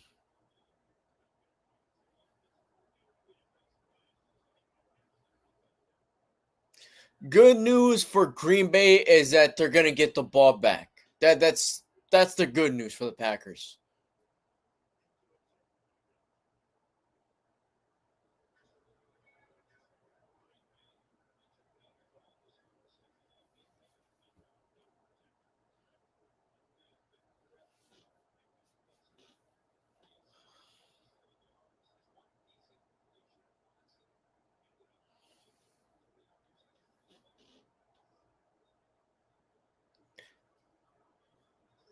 Wow, I mean, we just saw two really long drives from both teams. All right, it's a touchback. With 11 seconds, I get no timeouts. I don't know. Me personally, I'd always try to do something, I guess. I mean, depending on where you're at.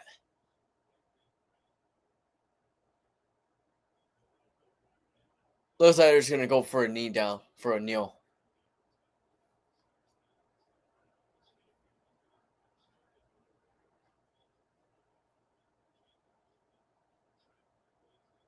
All right, yep, they take the knee, and we're going into halftime. 17-7 Detroit.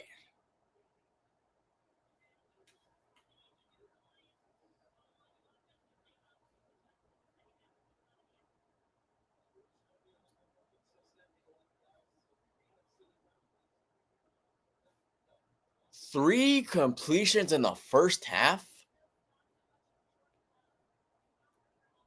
Yeah, that's true because when the Packers got down the field and scored the touchdown, it was a run heavy drive.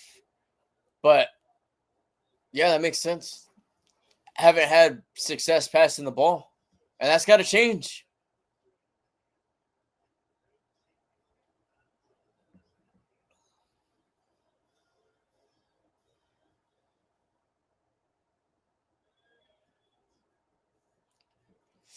Oh man.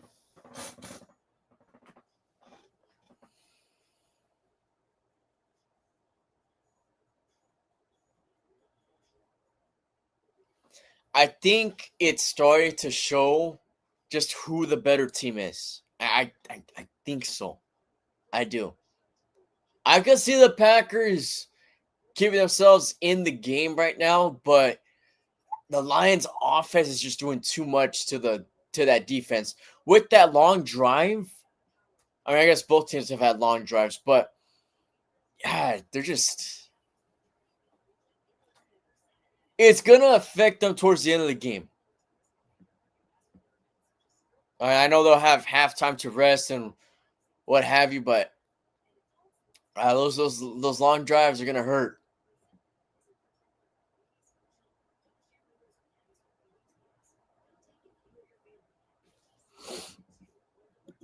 All right, now that we're at halftime, let's talk about some of the games on Sunday.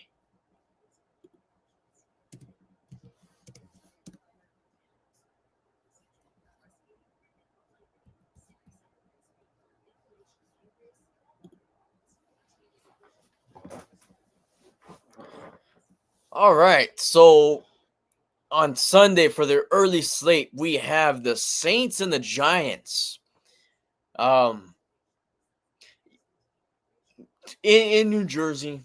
Does that really even make a difference to me? No. I think the Saints go in there. Something weird tells me that it's going to be a good game. Let's look further into it. Saints 4-8. They still have a shot, and I mean a legit shot at winning that division at 4-8. So they're going to be playing hard. Giants, they're not a good team. They're not a good team at all. But I can see them winning. I can see them at least keeping it close. I could see it just the Saints winning by a possession. Then we have the Jets at the Dolphins. Both teams just underperforming, man, like crazy. I mean, the Dolphins at 5-7, not terrible, not terrible at all, and they do have some hope. The Jets, they're done. They're done. This might be Aaron Rodgers' last couple games as a Jersey Jet. From what I understand, he might be leaving after he's gotten everything that he's wanted in Jersey. You know, he's even got Devontae Adams. They got rid of their head coach, even their GM, right? I'm pretty sure. It's just has not been a good year for the Jets. And you know what? They're probably not going to be good next year and the year after that. I think they're going to be suffering from what they did this season in an all-in season to be 3-9 for the Jets. So I'm gonna go with Dolphins here. They need the win. The Jets are winning is only going to get you further down the draft. So I got Dolphins. But the Jets can keep it. Like I said, I do think the Jets can keep it close. I don't think they're super terrible, but they're just not that good. And it shows on their record. All right, the one I was talking about earlier, the Jacksonville Jaguars going into Tennessee to play the Titans. Jaguars 2-10, Tennessee 3-9. So it's going to be Mac Jones going up against Will Levis. Come on, man. That is a marquee matchup right there. Mac Jones and Will Levis. Divisional matchup. Trevor Lawrence just got back from an injury, gets injured once again, and he's going to be out for a few weeks again for one of the highest paid quarterbacks in the league. The Jaguars had a clear path to the playoffs last season. Then they just completely fell apart, and since then, it has just been downhill for Jacksonville. The winner of this game is going to be, okay. The winner of this game is going to be the team that loses. That's really it. The winner is going to be the loser.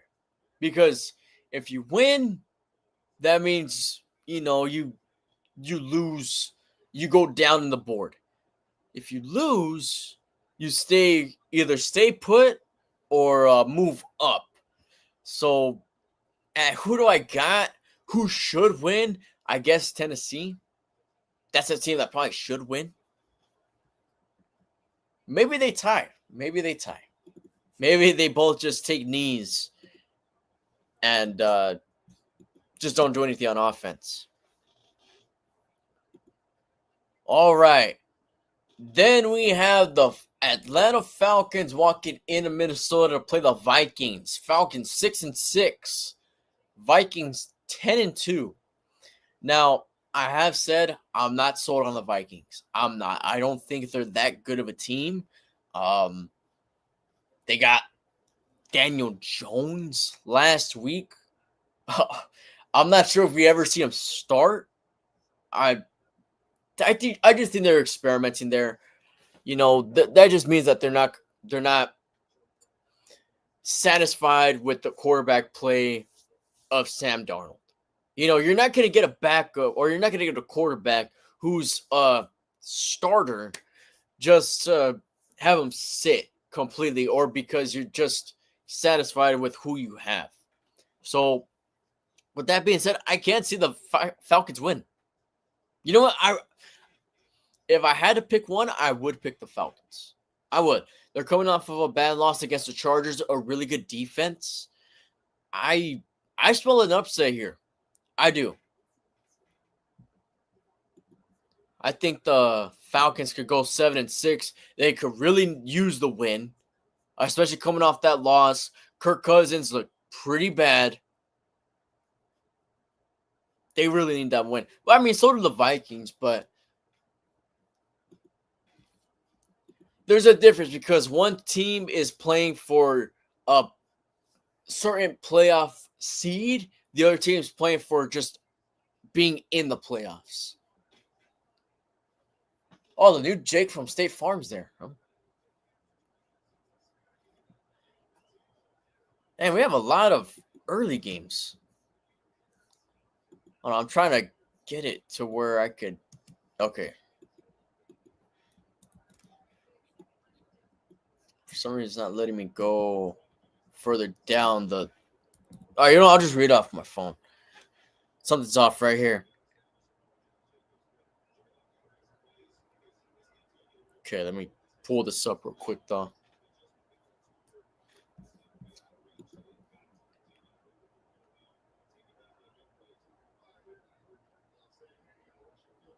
Okay, the bad part is it's in a different order. Oh, wow. So the Panthers going into Philadelphia to play the Eagles. The Panthers are 3-9, Eagles 10-2. One team looking, actually, both teams actually not looking too bad. Both teams actually not looking too bad. As weird as I'm saying that for a 3-9 team, the Panthers are actually playing better ball than other 3-9 teams. So Bryce Young is looking like he can be that franchise for the Panthers. Just Carolina, build around your quarterback. Build around your quarterback. That's what he needs. But in Philly, against an Eagles team that's playing some pretty damn good ball with Saquon Barkley, which he's putting the team on his back right now. I believe that Saquon Barkley is the reason why the Eagles are 10-2. I really do. Jalen Hurts is he's an all. I think when you rank him for quarterbacks in the league, he's just kind of in the middle. In my opinion, he's just kind of in the middle. Might be top 10. If he's top 10, he's probably number 10. But he's not in the elite category with the Patrick Mahomes and Josh Allen's and even Lamar Jackson's. But nonetheless, I see Philly doing some damage there against the Panthers. Raiders Buccaneers covered that one. I got the Bucks. Seattle against Arizona. That's a pretty good game. Seattle 7-5, Arizona 6-6 for the division. Battle for the division, I believe, because what's the Rams record? Are they on a bye week this week? Oh no. Okay. It's a battle for the division regardless because Arizona's playing the lead division leader in Seattle. So in the Toaster in Arizona, pretty cool stadium. I like that stadium. State Farm Stadium after they just showed Jake from State Farm. How about that? I'm going to go Cardinals. I'm going to go Cardinals. I'm not confident in that pick if I had to choose one, but in Arizona, Cardinals haven't been playing that great the past 2 weeks. I think they come back in their house and they beat Seattle at home. How about that? And get that first in the NFC West for now. Buffalo against the Rams. That's the game of the week this week. I got the Bills. It's cool. You got the storylines. You got Josh Allen going into SoFi Stadium, playing the Rams, but Rams aren't the same Rams that they were a few years ago. They're still a good team. But in my eyes, they're just playoff contenders, not Super Bowl contenders. And that's kind of how I feel with that whole NFC West. They're just playoff contenders. I don't really see any of them making a shot or even going into the NFC Championship game. I just don't. Maybe get a playoff win at the most, but yeah, I got Buffalo here. I think it's going to be a blowout. And then that Monday night game between the Bengals and the Cowboys. We already talked about that, but I got Bengals. And Sunday night, Chargers Chiefs. That's going to be a really good one. Expect a very low scoring game in that one, and expect a really good game. It's in Kansas City, so the elements are going to be there. Let's see how the Chargers fare in those elements. That is going to favor KC. And of course, Arrowhead being one of the loudest stadiums in the NFL. I think it's the loudest stadium in the NFL, but Chiefs do have it to their advantage. They did play the Chargers earlier this season. Were able to beat them, but you know what? I will say the Chargers are a better team now than they were at the beginning of the season. And you can say the same thing for the Chiefs, but I just feel like Harbaugh was still trying to get back into the groove of things of being NFL head coach. And maybe he already was. I'm just speculating here, but now I feel like he has his foot completely in. That's Harbaugh's team. So I think that's going to be a good one. All right, we got kickoff for the second half, and the second half's underway in Detroit for a touchback. Green Bay is going to have the ball first here.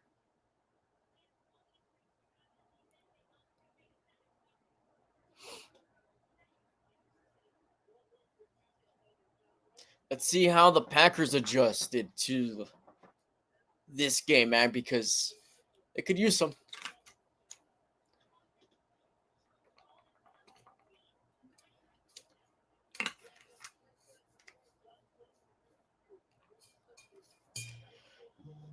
All right, Jordan Love was all alone in the backfield. Now Jacobs moves behind him. It's a handoff to Jacobs. Jacobs going to try to run offside. Gets hit. Big hit. Behind the line. And that's a loss of about 2. That was a hit stick, man.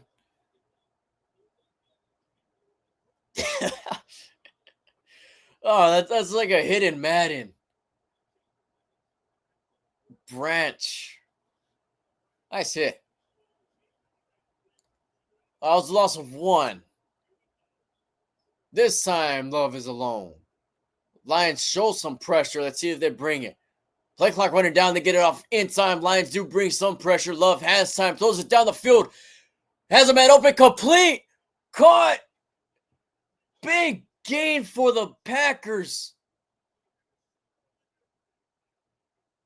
And now the Packers are cooking. Watson was on the reception. And we were talking about how Jordan Love was not accurate and was not really getting the ball downfield for the Packers. He just did right there all in one play. Packers already in the red zone.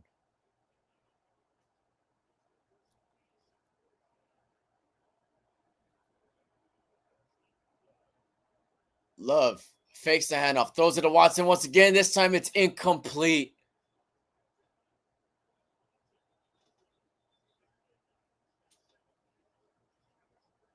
So they bring second down.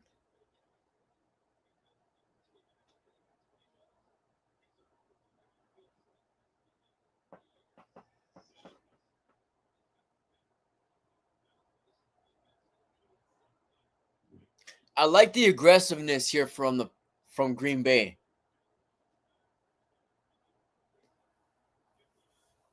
Try to put some confidence back in Jordan. Love fakes the handoff. Has plenty of time. Throws it incomplete. I mean, that looked kind of weird. It looked like it kind of slipped out of his hand or something. Trying to get Watson once again. I mean, that's been his #1 target in this drive. Yeah, it looked like it slipped or something weird.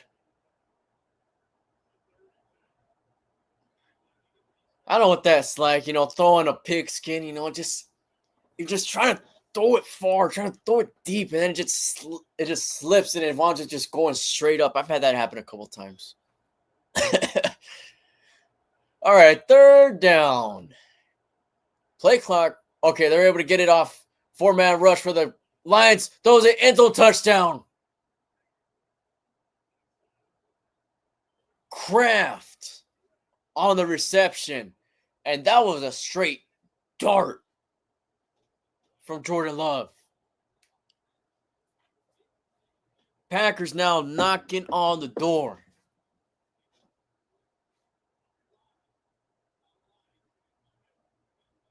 See, man, I said that last one just slipped. That last one just slipped. It happens. Extra point is up. And good. So we have a 3-point game. Detroit still up 17-14.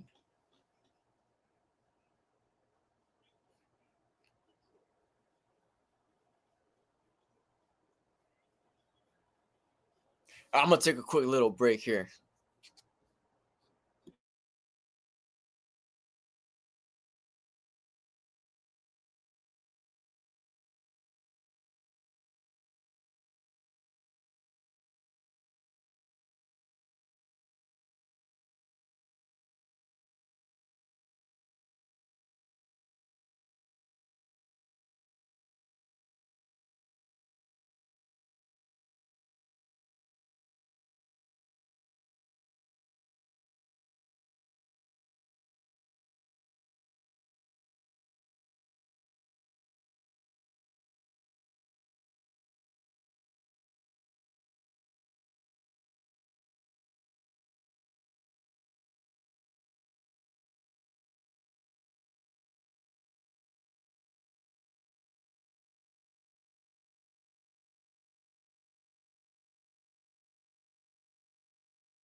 All right, looks like we got back right on time. So that's good. Is that a Madden documentary? Or show, whatever it is? Huh.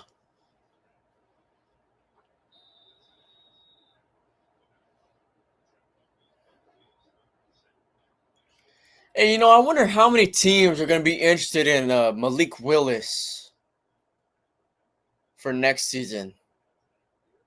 As we get another touchback. But he did pretty all right.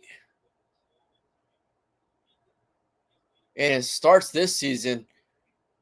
I'm not saying he did great or he was lighting up the field like crazy, but he got the Packers a couple wins. So I wonder if any team's going to try to make the call or anything like that for him.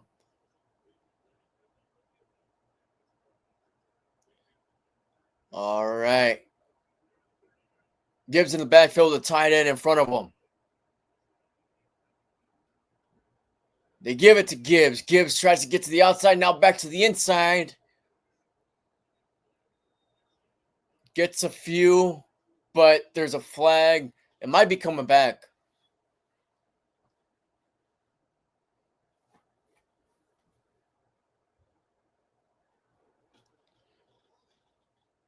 Oh, a documentary series.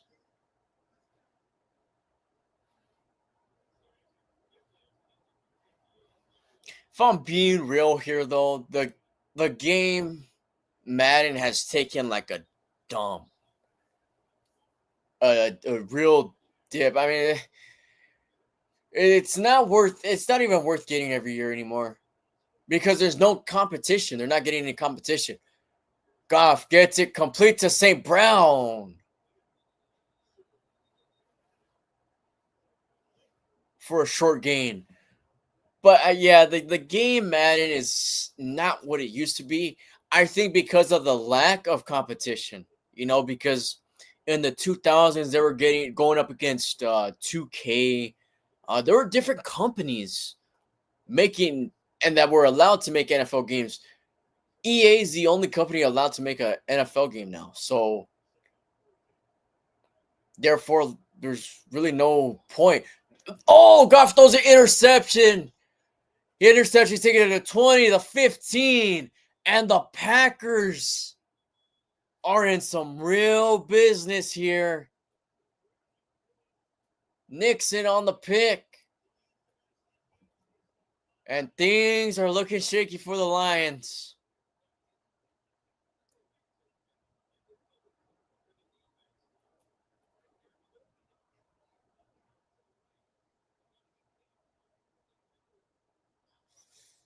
Oh, that was... Goff was looking for Patrick. He was able to jump in front of it, though.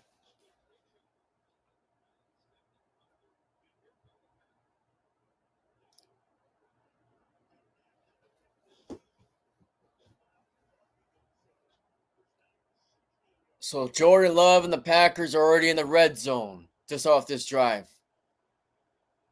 They feed it to Jacobs, who runs to the outside, tries to juke a man, cannot get past him.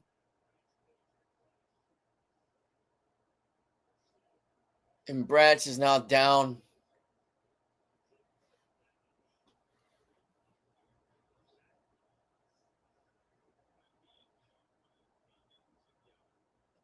And Josh Jacobs has been able to fit into this Green Bay offense or team very well. He was never a bad running back. He was always a pretty good running back. And the Raiders just didn't want him. I'm not even sure if they even offered him anything. Love gets it. Has time. Throws it complete. Tries to extend for the first down. Let's see where they mark it. They're going to mark Wicks. Okay, they're going to give him the first down. First and goal. Packers trying to speed up the flow. It's a handoff. Jacobs breaks tackle, still breaking into the end zone for the touchdown. And the Packers score 13 unanswered in less than 4 minutes with the extra point to go.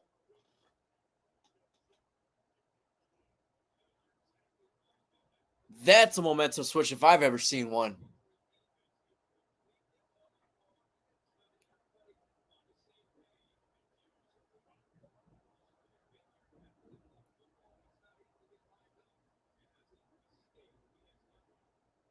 Wow.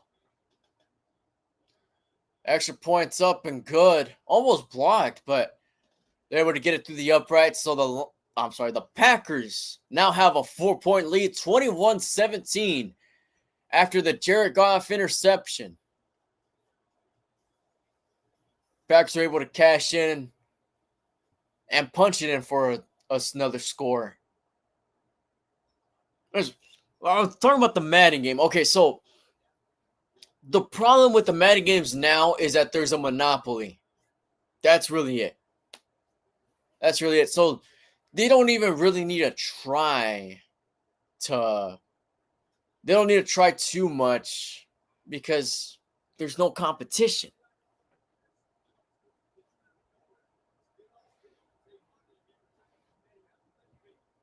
There might be more now because of the NCAA. If they come out with new college football games every year, because this year was the first time that they came out with one in what 10, 11 years. So there might be some competition, but EA is the one that makes college football as well. So I don't know I don't know.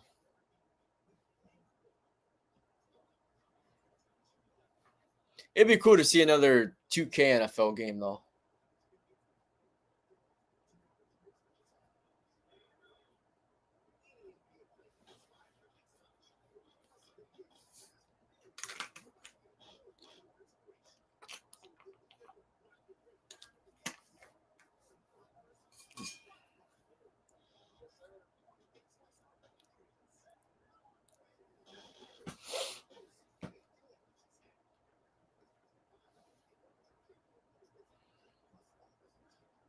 All right, so if I'm Detroit, I'm kind of just slowing down the tempo, maybe give a couple run plays to start off the drive. Hopefully that works.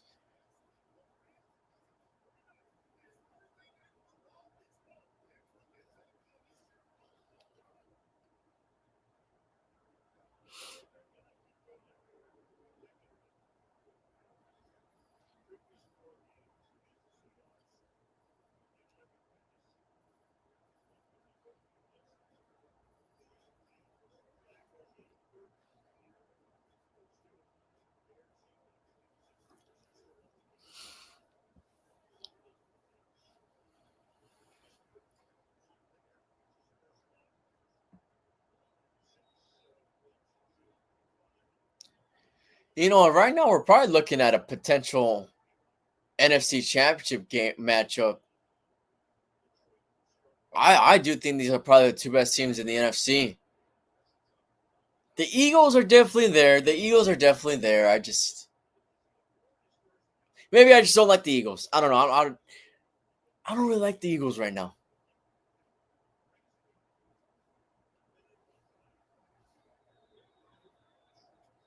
I can't really tell you why.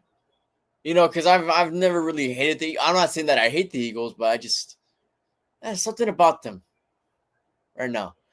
All right, got fakes the handoff to Gibbs. Has plenty of time. It's a check down to Gibbs. That's a game about 5.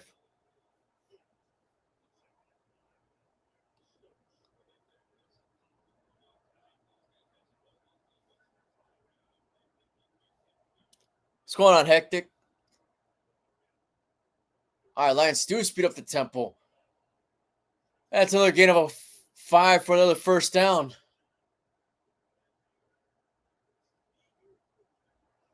Oh, they marked them a little bit shorter. Okay, maybe they didn't give. No. Okay, yeah, no, they did give them the first down. All right. I thought they marked them short for a second.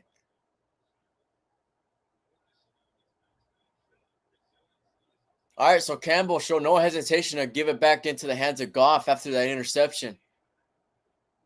It's a toss play. Gibbs gets a block up front. Not much of a gain though. Probably about 2 on the play.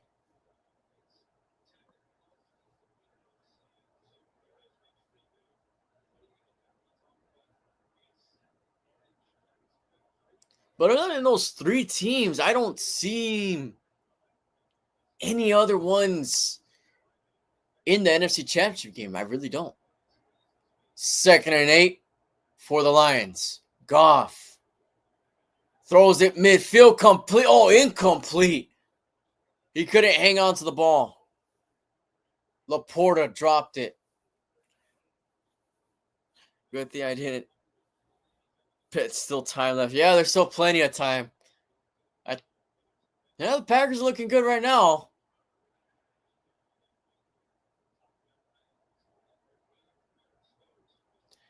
I mean, other than one drive of the first half, the Lions were kind of dominating. A ref is injured.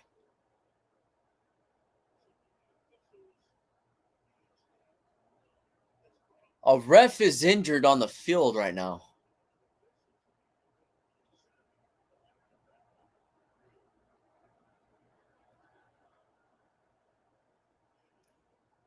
Okay, he's back on his. I've, I've never seen a game stop from an official being injured. At least I don't think I have. Okay, so a Packer ran in, like, kind of jogged into him. All right. So a Packer kind of jogged into him, and I don't know. I guess he got injured off of that. Baker Mayfield and the Bucks. I'm pretty sure was that not the team that beat the Lions? Let me look this up. I think it was the Buccaneers that beat the Lions earlier, back in September.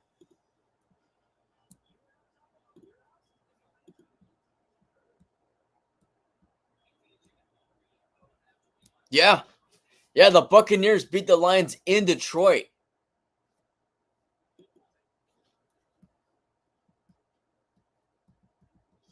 In week 2. Man, so the Lions haven't lost a game since week 2? Sheesh.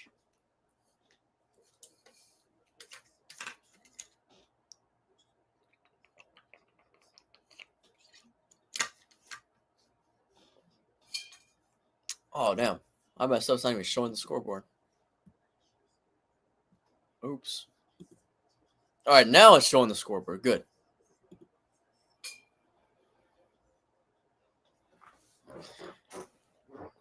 I hope it's one call where one that played for the Raiders losing on Friday. Hey, man, it seems like every time the Chiefs win, it's something weird. I don't know. Something a little sketchy happens whenever the Chiefs win. I'm just going to say that.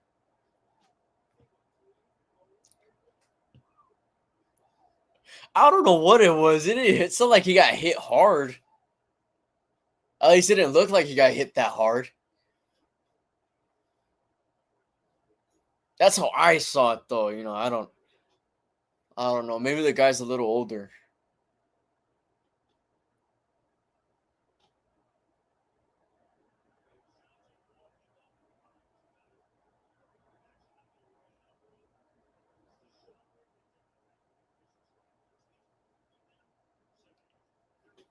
Okay, so he hurt his shoulder. Yeah, I think he might be a little older, though.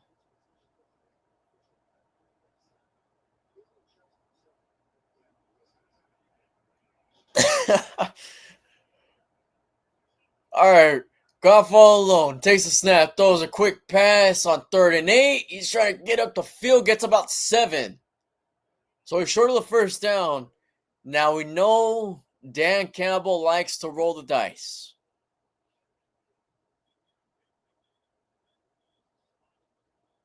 Lions offense still out there.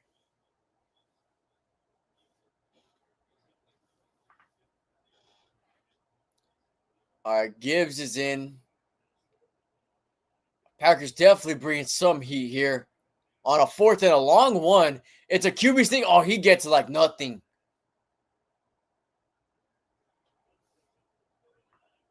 It was an easy quarterback sneak. And Packers just looked unprepared. Maybe they didn't think that they were actually going to run a play. I mean, knowing Dan Campbell, Knowing Dan Campbell would be more surprising for them not to run a play. All right, Montgomery back in, fakes the handoff, throws a screen pass to David. He's able to get it. Oh, first down and some change.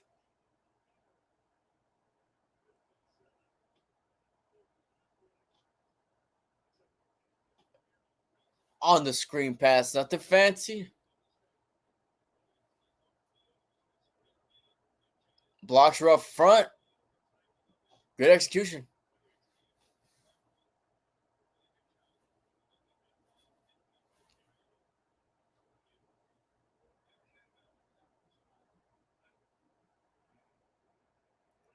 All right, got Gibbs back in. Another play action. Goff rolls left. He's going to take it himself, and he's going to run out of bounds short of the first down. He got about 8, maybe 9 on the play.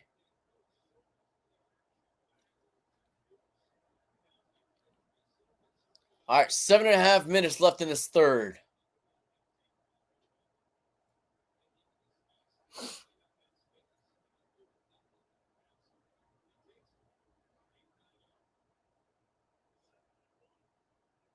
All right, so one of the ref that got hit was a line judge. So 2nd and 1. Oh, Packers bring pressure. Gibbs able to get past the pressure, gets it to the 10. Wow, big gain.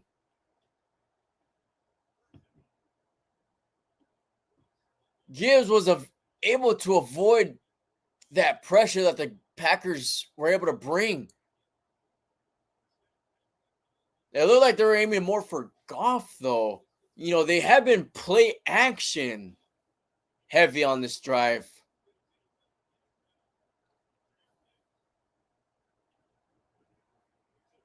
But this is looking like another really good drive for the Lions.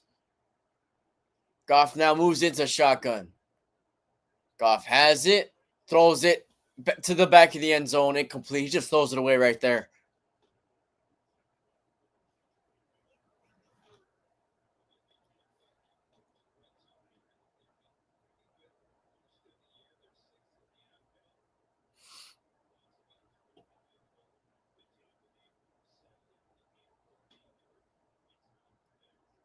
All right, let's see what the Lions decide to run here.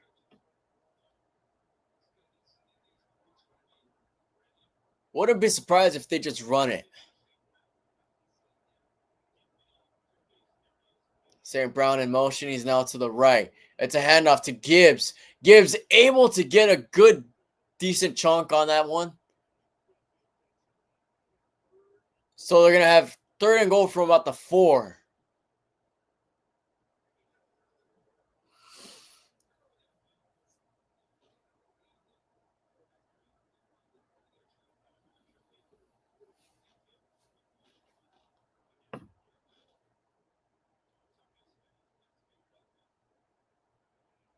All right, Detroit has 3 receivers to the left on top of the screen. Gibbs still in there. Goff hands it off to Gibbs. Gibbs is short of the end zone. He might have gotten a yard.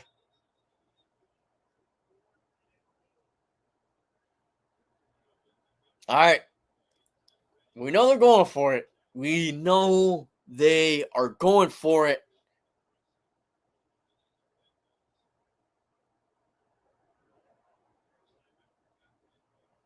Three yards ain't going to stop Dan Campbell from going for it. Let's go. Goff has it, throws an end zone touchdown. Wide open receiver Patrick. 4th and goal, 3 yards, no problem.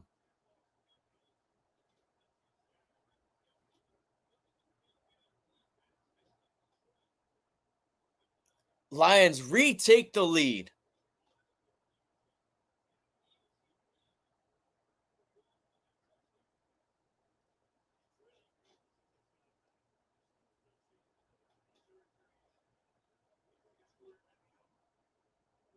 All right, extra point time. Snap, good. Kick is good. So we have a 3-point game once again with the Packers in the lead once again. Jared Goff was able to come back after the interception and throw a touchdown. All right, we got ourselves a game. Got ourselves a game.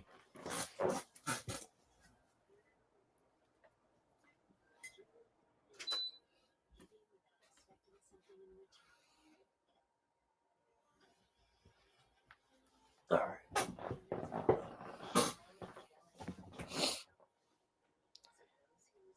You know what?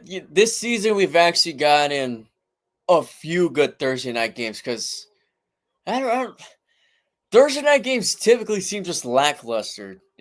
But this season, seems like there's been more better ones. I'm not gonna say that there's been like great Thursday night games. You know, the Ravens and Bengals one was pretty good. This one's turned out to be pretty good. A few other ones, but the quality of the games are better this season compared to the seasons prior.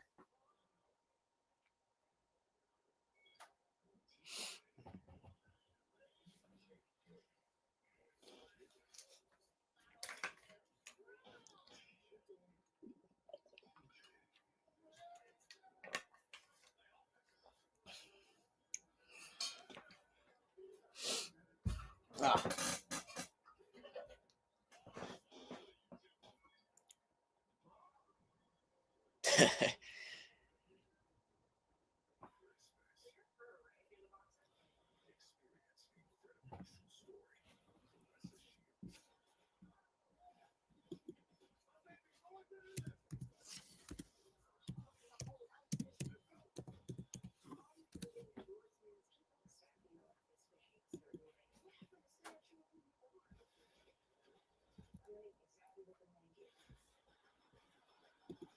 Okay, so there was news around Bill Belichick potentially getting interviewed or something as a North Carolina head coach. That got debunked, I guess. Uh, Not really sure why. I wouldn't mind. Uh, I think Bill Belichick could still be a good head coach. I guess people now just think that maybe he was only a good head coach because of Tom Brady. Maybe that's why, he doesn't have a head coach job right now. But with the right team, I think he could do something. Or at least get him relevant.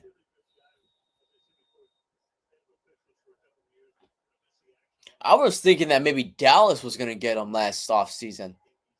It would have made sense. All right, we're kicking it off. Touchback.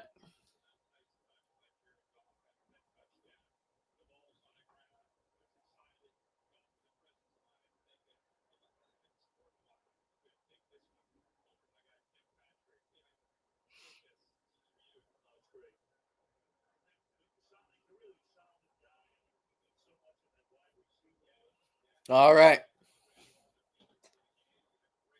5:02 left in this third. Packers looking to answer right back.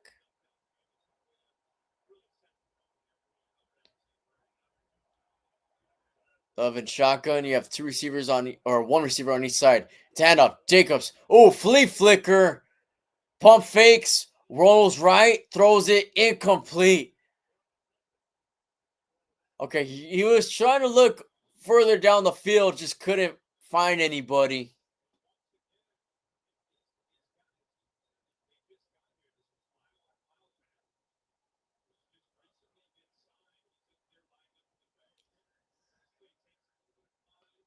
Okay, Watson was further down the field.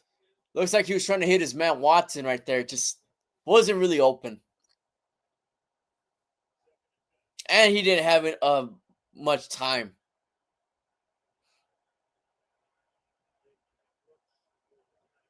Love hands it off to Jacobs. Jacobs gets about 2. I would think Belichick's still interested. I mean, he's kind of older, but it seems like he's interested.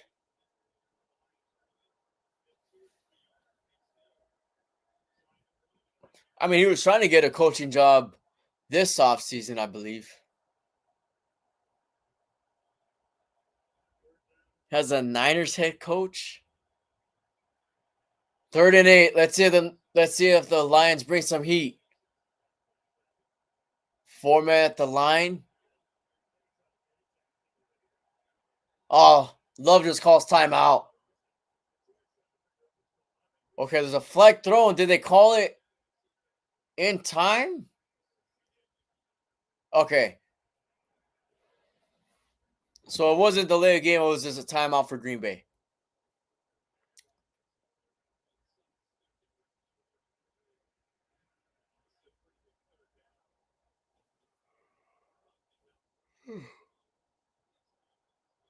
I think Belichick could work for a team like the Niners.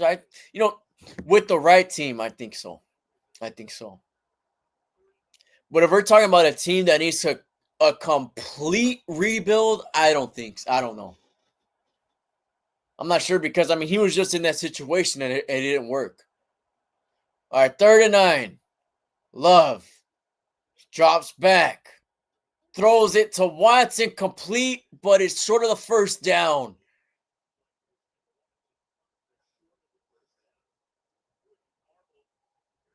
So Packers go 3 and out.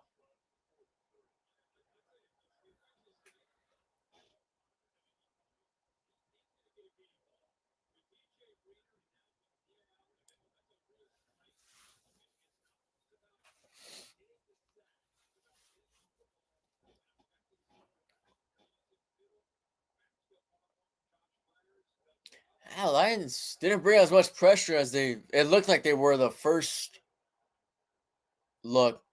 That's a nice booming punt. Detroit's going to get it at about the 21 to start off their drive.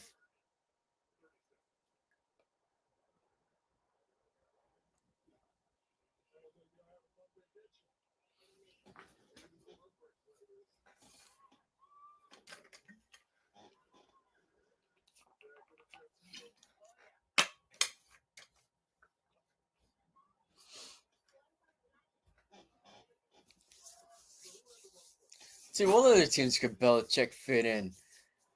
I would say Dallas, but then they might be rebuilding next year. I don't see how Dallas can get better for next year.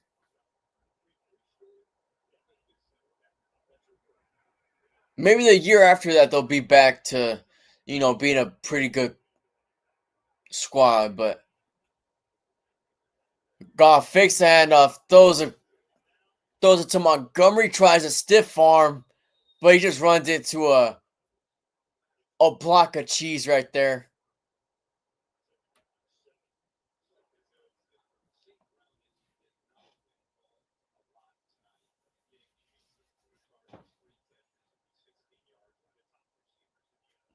And St. Brown, 3 catches, 16 yards.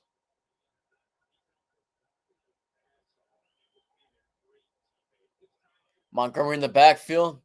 This time they feed it to Montgomery, and it's not really going anywhere either. Just a gain of about a yard.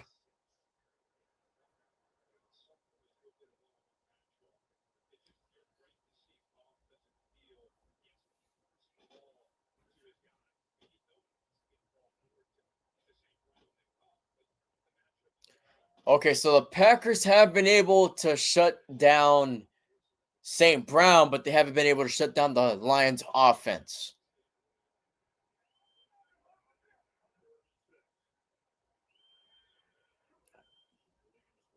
Goff has it on 3rd and 6, throws it complete midfield to Patrick. He might be short. He's going to be about a yard short of the marker.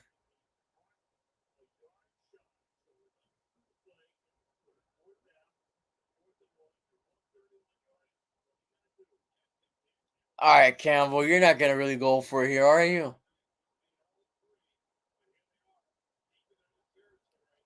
Nah, you're okay. Offense is still out there from your own 31 with the lead. They go for it. It's a toss play. And he shorts.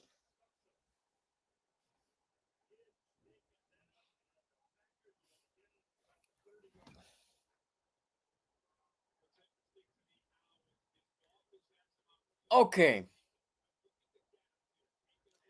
Dan Campbell's game is you live by it, you die by it. You go for it on fourth down at your own 31 with the lead.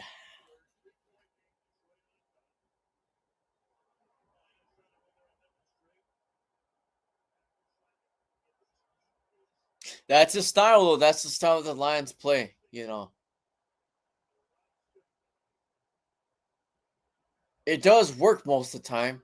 To hand off to Jacobs. Jacobs able to fight for a little bit more yardage for about 3.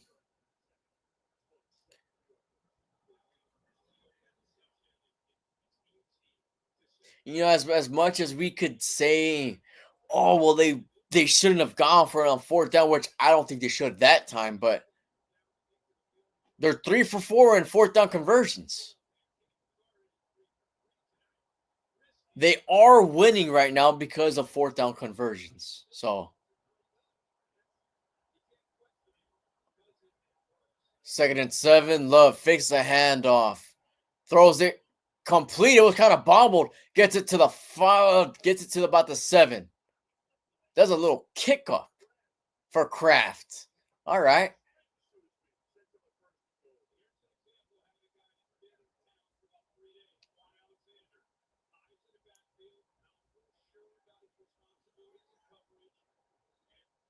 And he got hit when he jumped up in the air.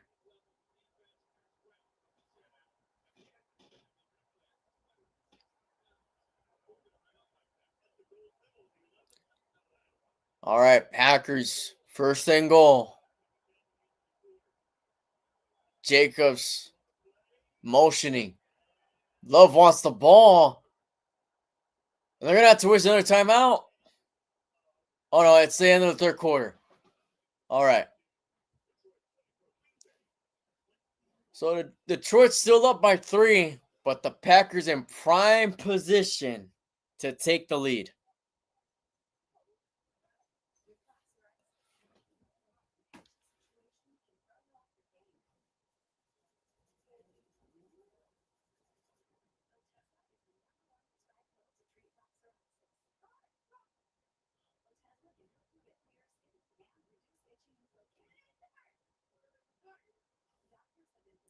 All right, we got a good one here. We do. I just see there's situations where you do go for it on fourth down, but situations where you don't, you just don't. See, if you were down by if you're down by 3, I'd understand it a little bit more, but you're up by 3 and you give them some really good field position. You know, it wasn't in the red zone, but still on your side at your 30 is where they're getting the ball. I just that one I didn't get.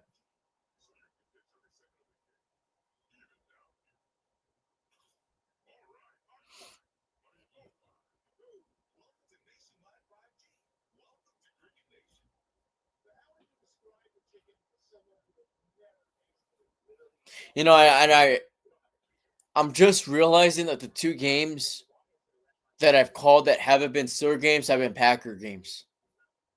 So we're gonna change that. We're gonna change that. You know, we're gonna be a little bit more active this month. Gonna be a little bit more active this month for December football.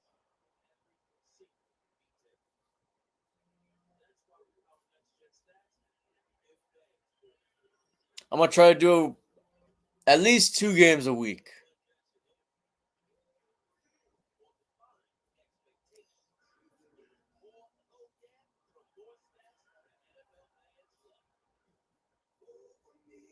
Majority is probably going to be Thursdays.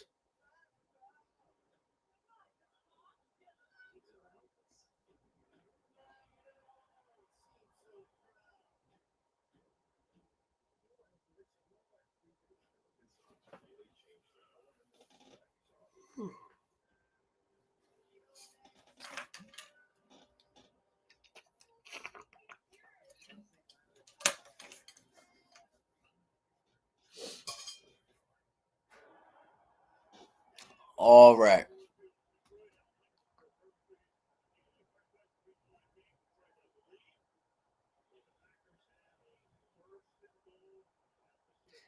Yeah, I'm trying to look for Packer fans. It's really, you can't really see any. Detroit's really showing up for this. First and goal from the 6. Packers looking like they're gonna run. Let's Love play action. Has time. Throws it to his tight end, complete for about a yard, maybe 2.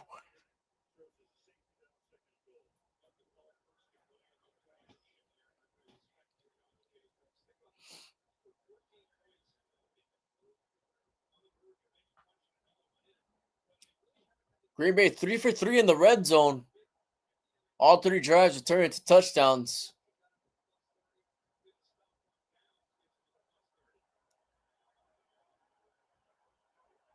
Love hands it off to Jacobs. Jacobs pushes it in for the touchdown. Packers retake the lead. Jacobs once again.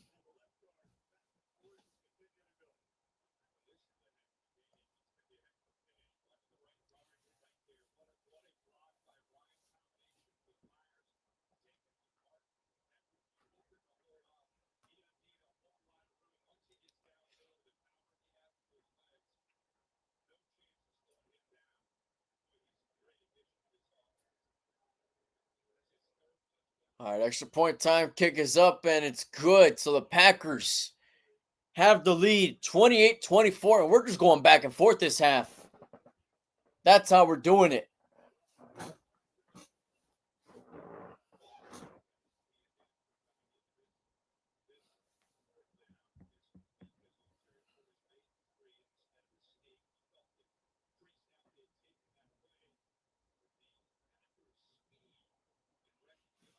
So we already know what the storyline's going to be if the Lions lose this game.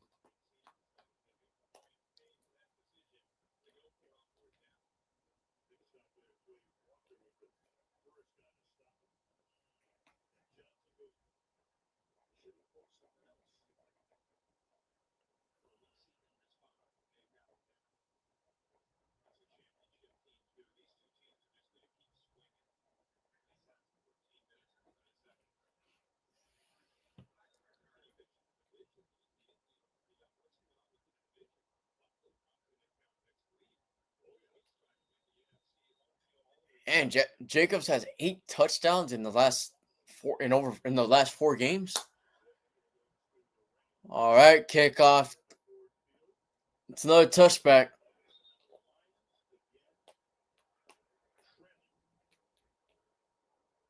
Okay. Now it's Detroit's time to punch back.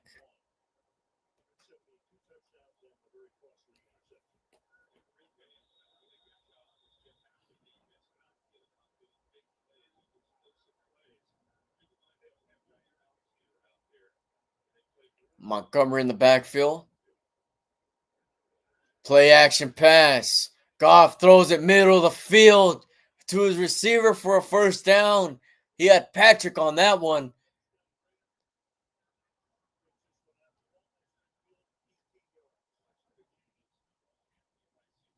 Lions already have it towards midfield. Near midfield.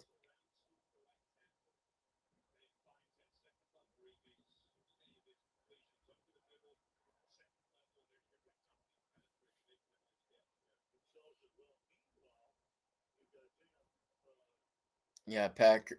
injured. But see, that's one of the things that I don't like about this new kickoff rule is that if it's a touchback, you get it from the 30.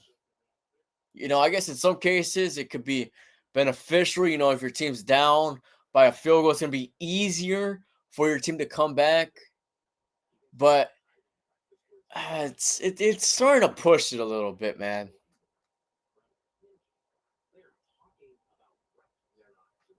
Because if you think about it, you don't need to get that many yards to get into field goal range.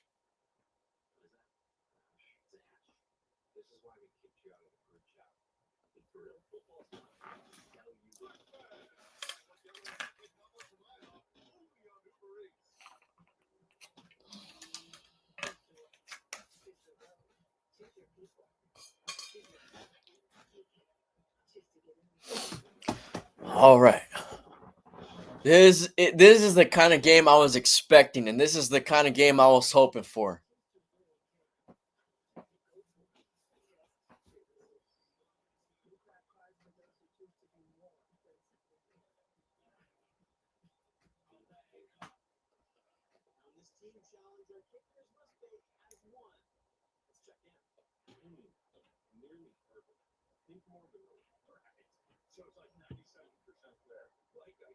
But yeah, since honestly, it actually kind of works out pretty well. So next week, Thursday, I'll probably go live for that game as well. The the Rams and the Niners. You know, it's another team that we cover, so like I said, it works out pretty good. And then I'll figure it out. I'll make announcements for whenever I call the different games.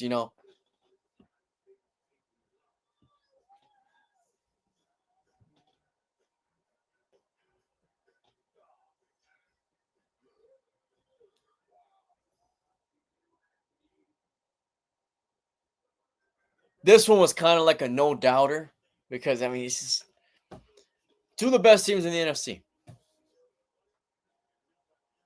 All right, see, they're showing what I was talking about earlier. The Simpsons Fun Day Football.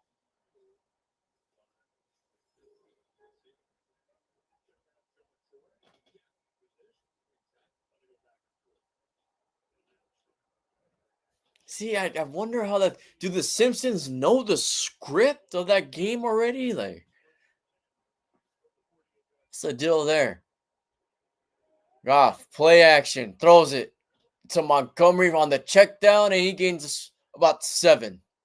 A lot of check downs that Goff throws. I'm starting to learn that.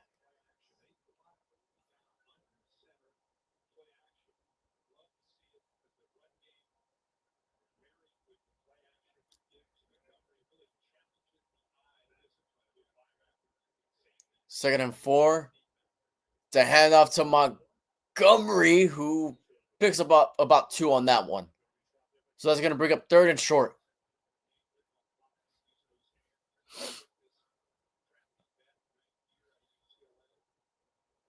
All right, we're now under 13 minutes left in this quarter.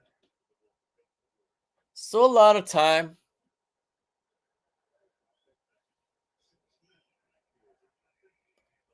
Both teams have been trading punches in this second half.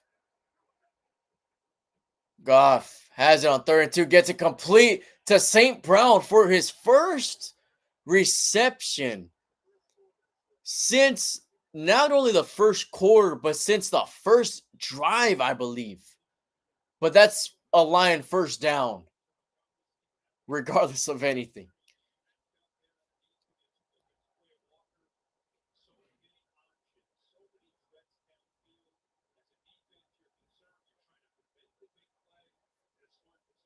Four receptions for 27 yards for St. Brown. They're playing kind of soft on defense right now. The Packers are. Hand off to Gibbs. Gibbs tries to run to the outside a little bit for a short gain.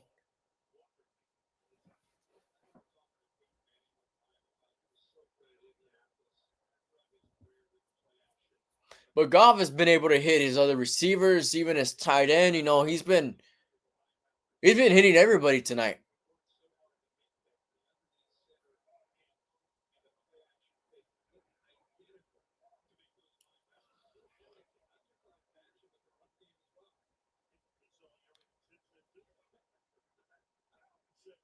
Goff has it, has time, throws it midfield again to his tight end again for another first down.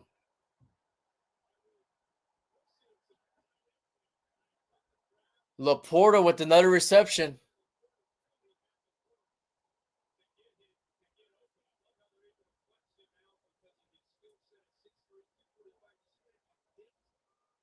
Good catch.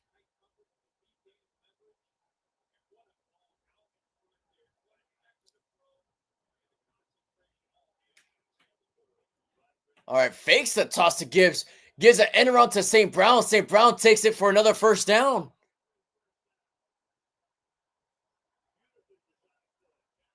Interesting. So it was a fake toss to Gibbs. St. Brown winds up getting on the end around and gets a good gain.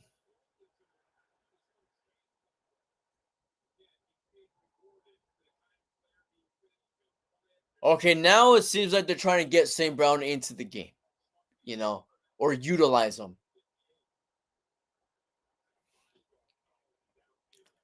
Goff gets a snap, hands it. Montgomery fighting for about 2.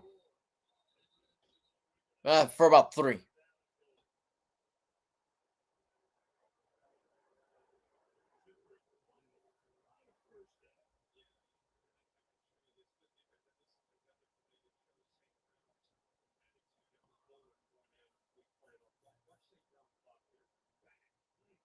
Oh, St. Brown knocked the Packers' helmet off.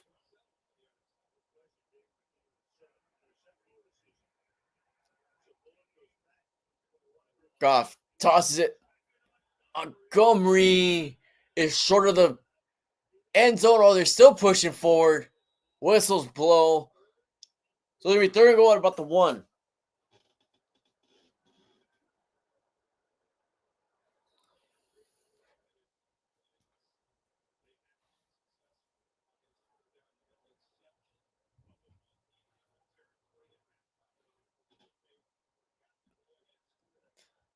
See what kind of design the Lions show here. Montgomery in the backfield. Yeah, Patrick one-on-one on the left side. Man in motion. Fakes the handoff. Goff throws it. End zone to Patrick for the touchdown.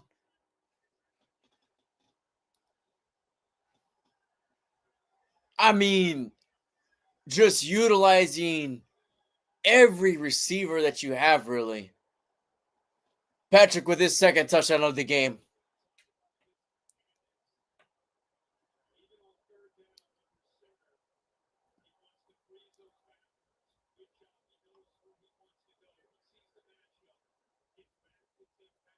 Yeah, they put one-on-one on him.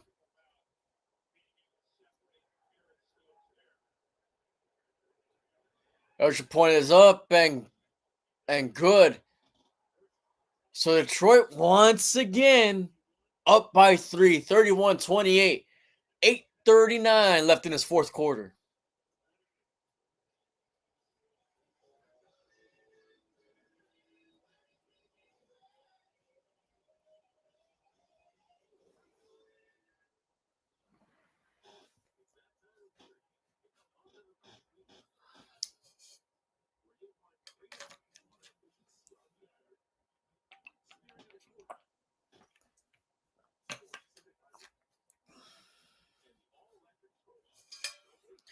It might even be to the point where whoever has the ball last is going to win.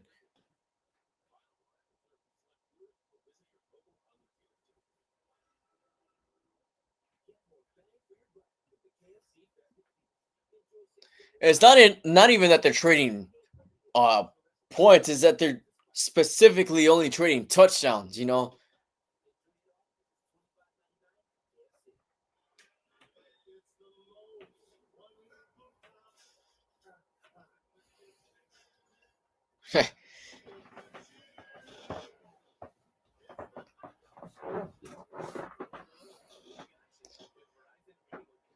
If one team could get a stop, that's going to go a long way with the way this game's been going, man.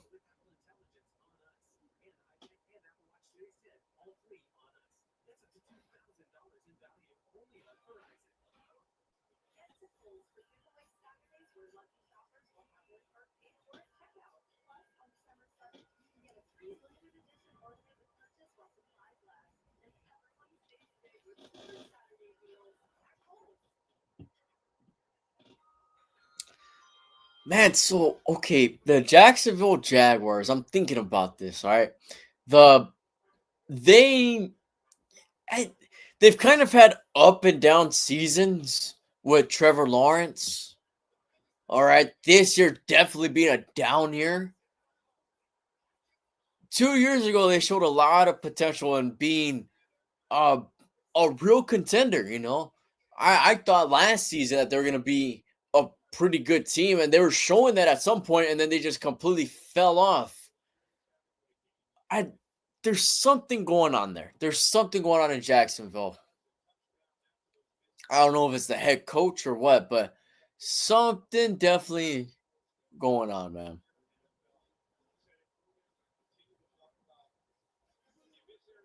And the inconsistencies that they've been having.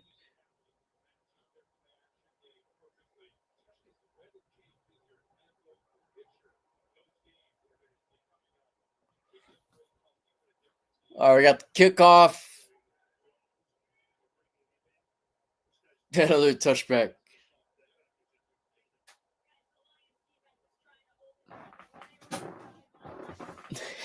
I'll be honest, man. These kickoffs are just boring. Maybe they could change the rules to kind of make things interesting.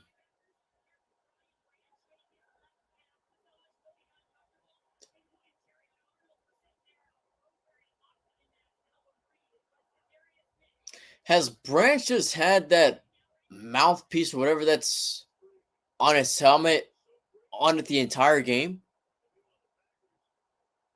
Oh no, I think he put up. Love hands it off. Jacob spins. Oh, there's a flag.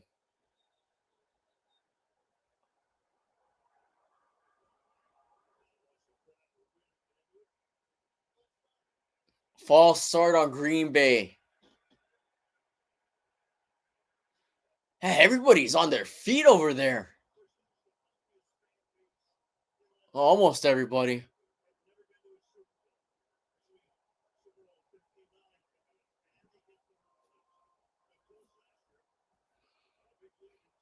I mean, this is the best the Lions have ever been.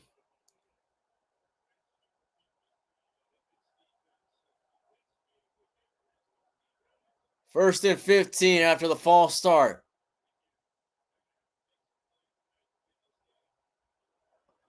Love hands off to Jacobs once again. He gains about a yard.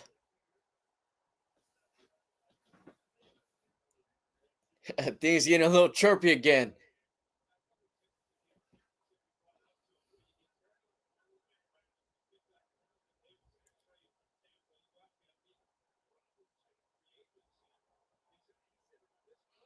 All right, we're starting to approach the halfway mark in this fourth quarter here.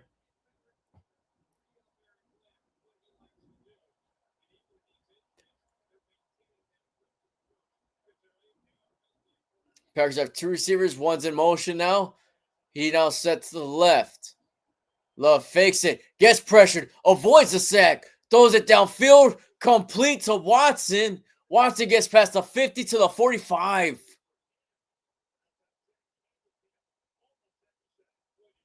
That quieted the crowd a little bit.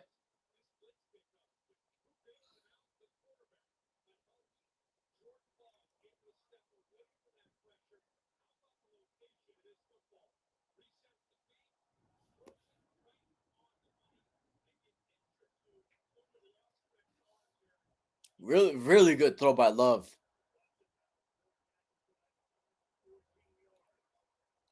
All right, it's a toss play. Jacobs tries to misdirect a little bit, but he gets right back to the line.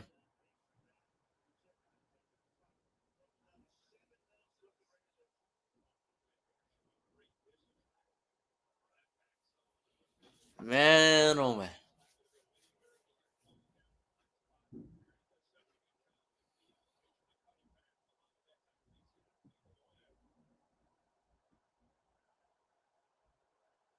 Crowd getting back into it. Second and 10 for the Packers here. Play clock starting to run down. They're able to get the snap off. Love drops back. Throws it midfield complete. He's able to break a tackle, get past another defender, and now the Packers are in the red zone. Wicks was on the reception.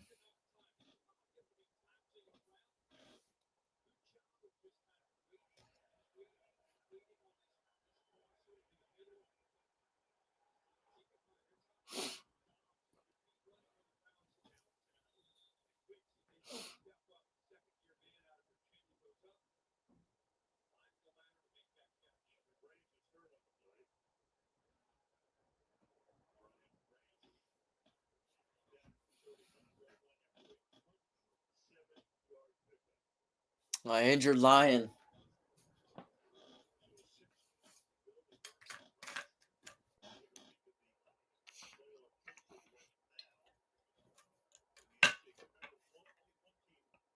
Oh, right. The Washington football team is the 7th seed. Wow, man.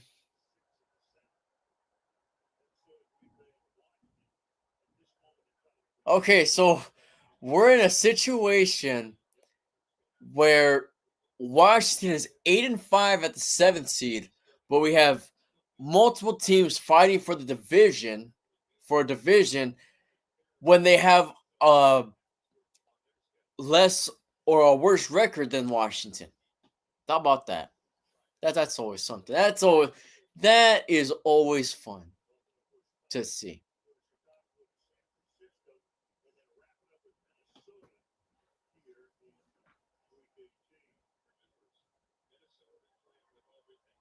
We've seen a couple teams under 500 win their division. I think one time they even got a playoff win. It was Seattle that did that?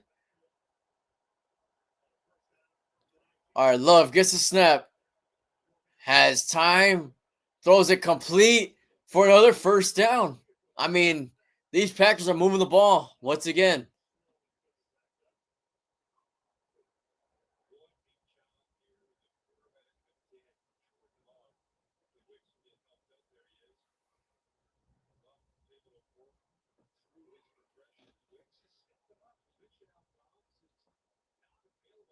Nice route by Wicks.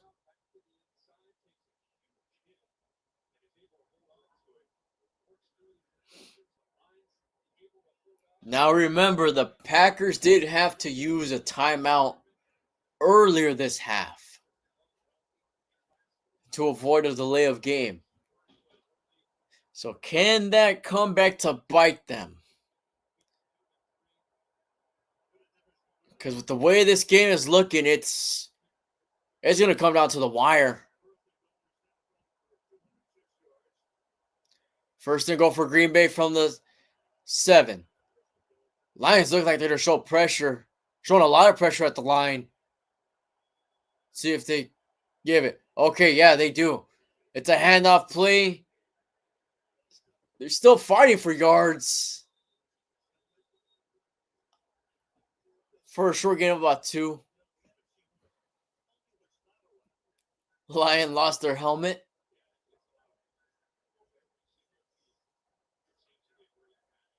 All right, now we're under 5 minutes left.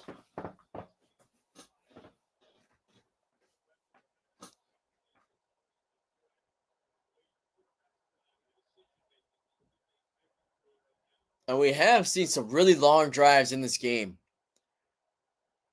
All right, Love has it in shotgun. He has Jacobs open, complete, touchdown. Another touchdown for Jacobs, but there's a penalty. It might be on Green Bay.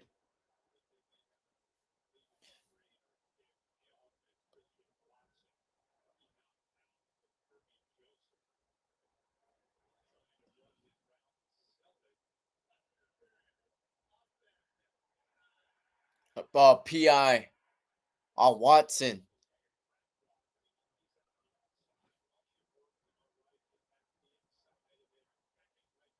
Oh.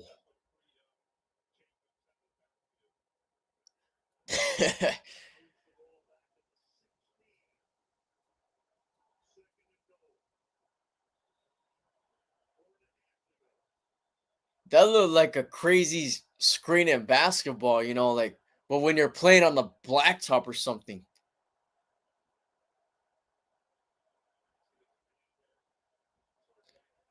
All right. Second and goal. Love and shotgun. Running back to his right. Love has it. Has time. Backpedals a little bit. Throws it to the back of the end zone. Incomplete. He was just throwing it away.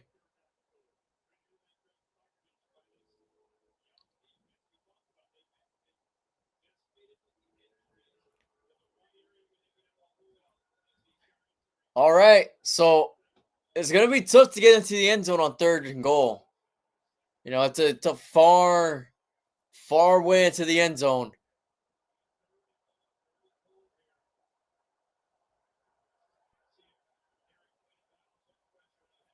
They got to watch the play clock as well. They got to stop the ball. They get it off in time. Love has to scramble. Tries to stiff arm and he gets tackled down for a short gain. Well short of the touchdown. I mean, he was just running away from the sack. There was really nothing he could do. So that's going to bring up the field goal unit for the first time for Green Bay in this game.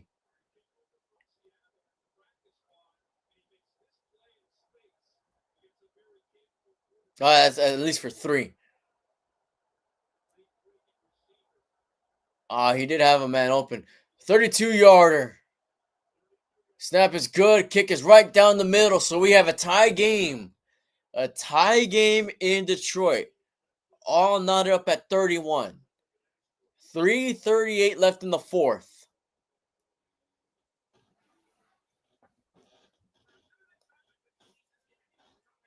And that was the first field goal of the half.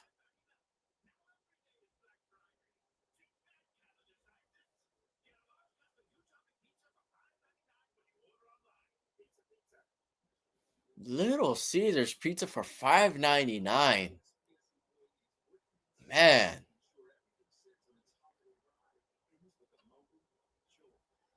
We used to live in a world where Little Caesars pizza was $5. 2 Jack in the Box tacos were $1 or 99 cents, whatever. And now we have Little Caesars pizza for $5.99.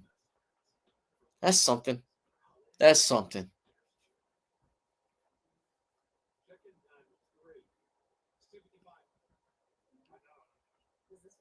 You know what? We live in a time where a Chili's burger, I believe, is like $1 less than a McDonald's burger. Well, I'm talking about like the Big Macs and stuff. I think so. I think so. That's a trip.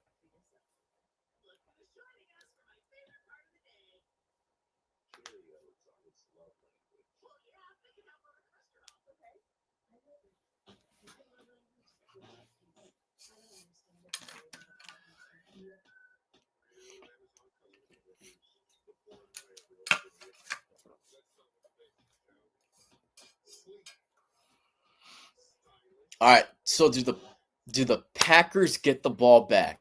All right, we've seen a 17 play drive from Detroit earlier in this game. Can they get another drive like that? Or do the Packers get another shot at it?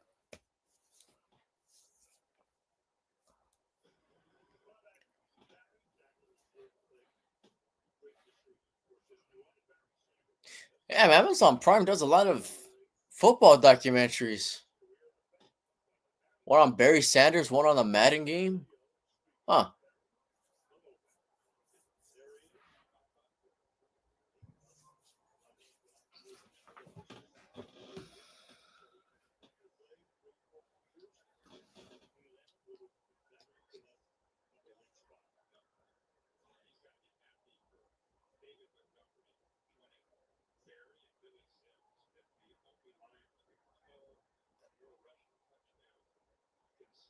All right, we got the kickoff. It's caught for a touchback. So Detroit has 3 minutes and 38 seconds to get a field goal.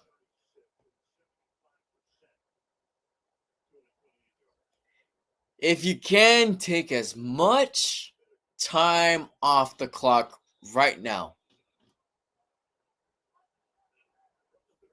I try run plays before the 2-minute warning. Goff fakes it, throws it downfield, complete to Williams for a nice gain and a nice first down.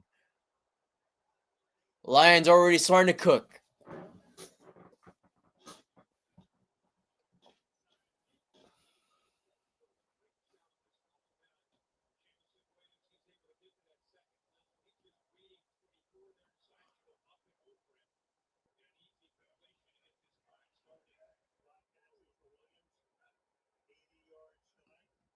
Lions already at midfield.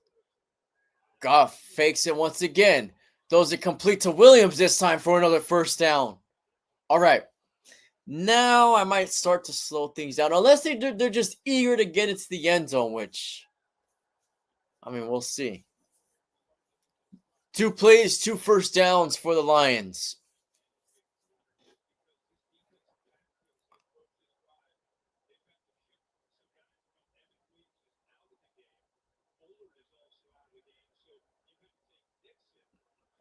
We're now under 3 minutes left in this game.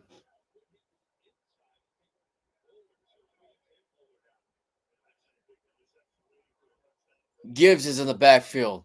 It's a toss play to Gibbs, and he gets about a yard.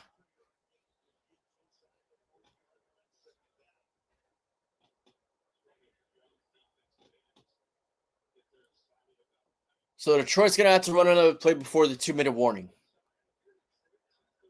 There's about a second and a half difference between the game clock and the play clock.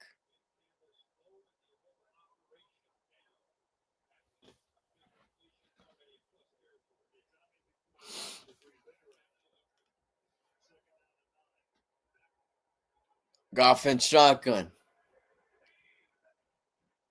Goff has it.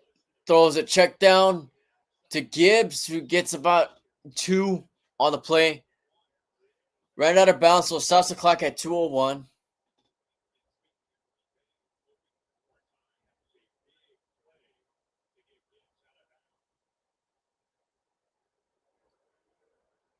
LaFleur yelling at a LaFleur yelling at a ref. All right.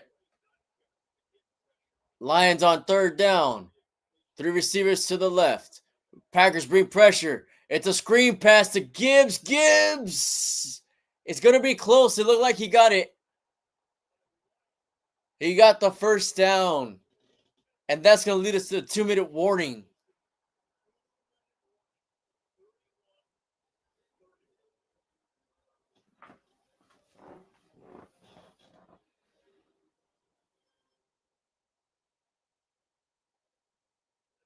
And since Detroit's in field goal range already, I mean, yeah, they're in field goal range. So the Packers are going to be forced almost to use their 2 timeouts. If they don't get the first down on every play. So now we're in a situation where the Lions are just going to try to fight for the first down, and Packers are just going to have to take their timeouts.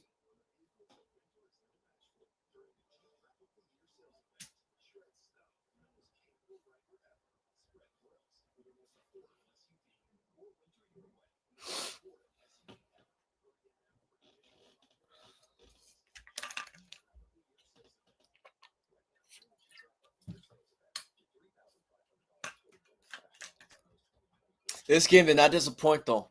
This game did not disappoint one bit.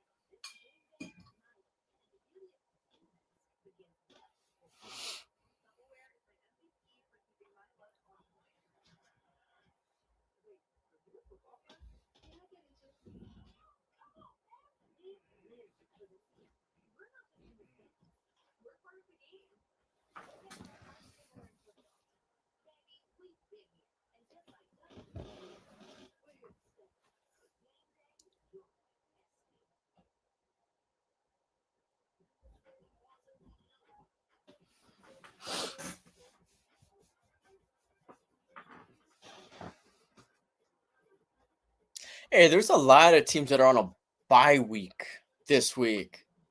And week 14, there's just like 4 or 5 teams. Or I think 5. Or no, 4. As before. There's quite a few.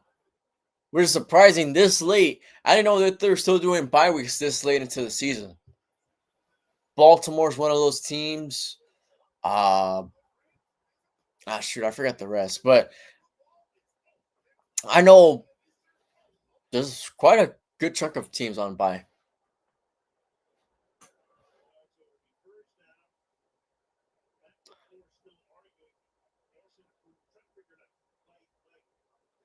They're gonna have to stop them. They can't let them get a first down. But even if they get the ball back,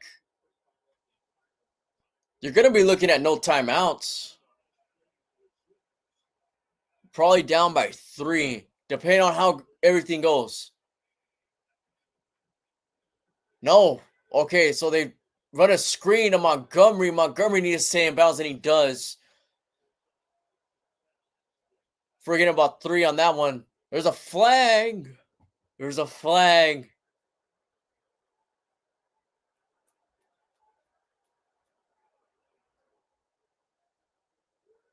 Okay, this is a big deal here.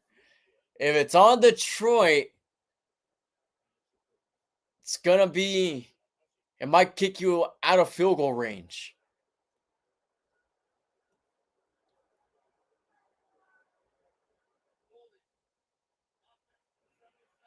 It's on Detroit. Campbell doesn't look happy about that. But okay, so now the Lions might need to fight back into field goal range.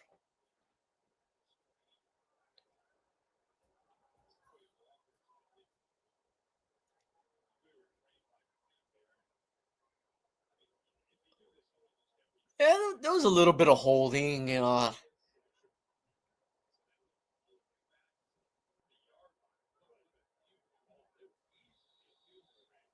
Okay, so yeah, that changes things.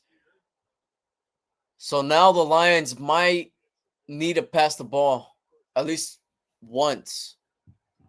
See what they do here. They have Montgomery in the backfield. They run it this time for a few yards. So Green Bay takes their first time out.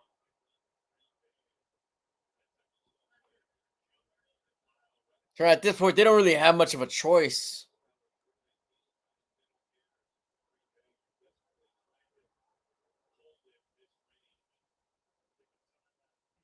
So best case scenario for the Packers is that or most likely case scenario if you're the Packers is you're down by 3 and you just get the ball back. That's the best case scenario.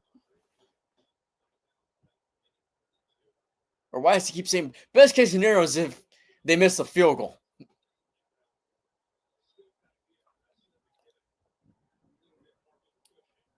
But either way, they're not going to have a lot of time left.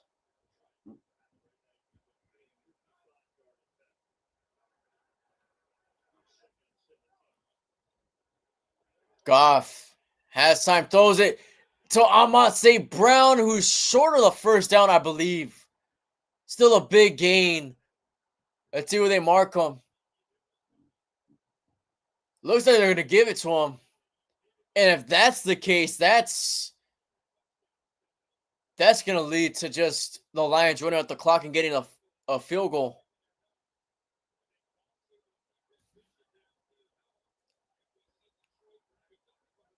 St. Brown has not had the best game,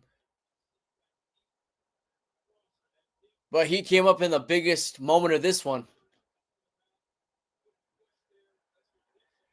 That wasn't enough of a push, though. He did give a little bit of a nudge, but it wasn't. It wasn't much of a push. That's not a flag.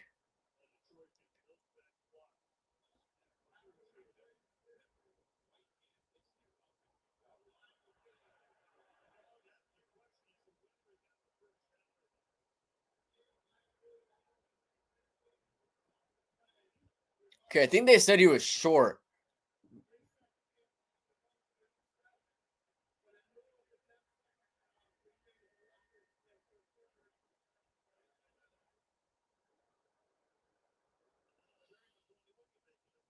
All right, so it's gonna be 13 inches.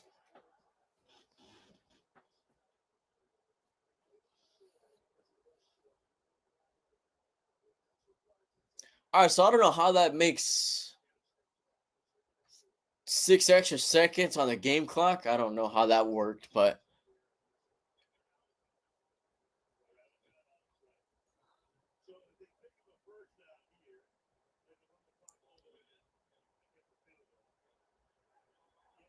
so this is really the Packers' last chance if they can get the ball back here.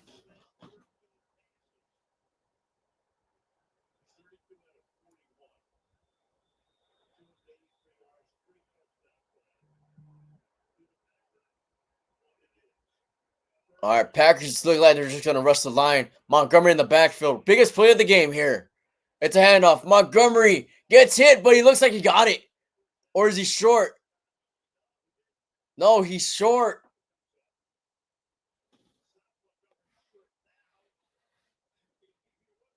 Okay. What is Campbell thinking about doing? You know what? Just run out the clock.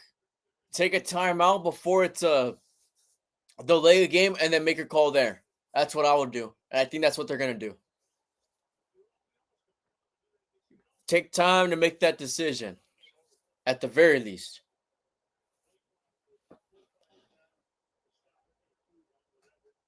Yep.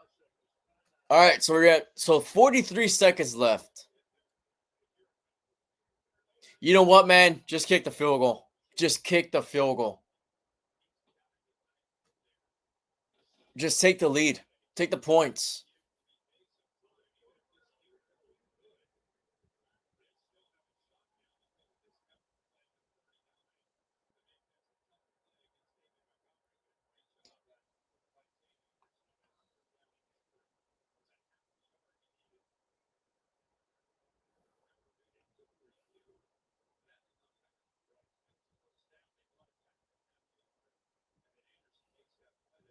Unless you trying to make him jump off sides, that's really the only logical thing. But you already took your timeout.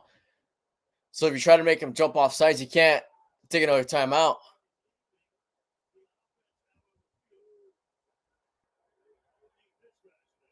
No, you're not going to go for it. All right, offense is still there on 4th and inches.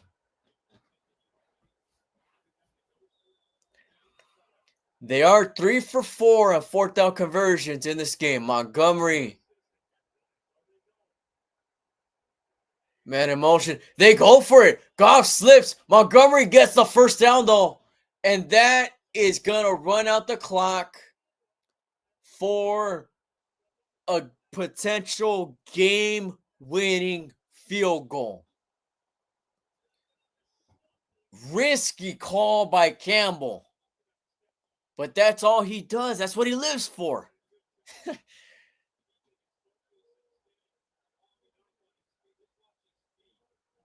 Goff did slip. I didn't think they were going to get it. I did not think they were going to get it after that happened.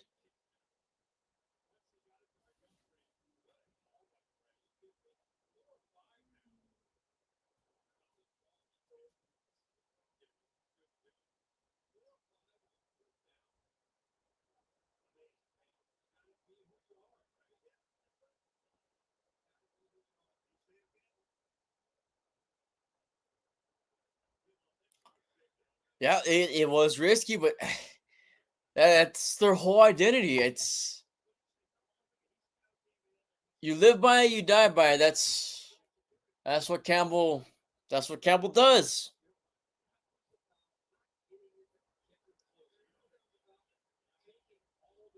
That was a little too risky for my liking though, because okay, so they took a timeout. Or why did the time stop?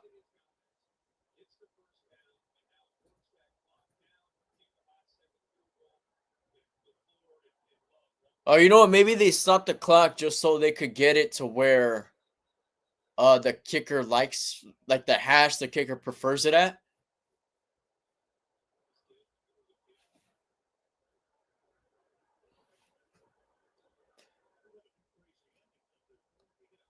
Okay, no, they just stopped the game.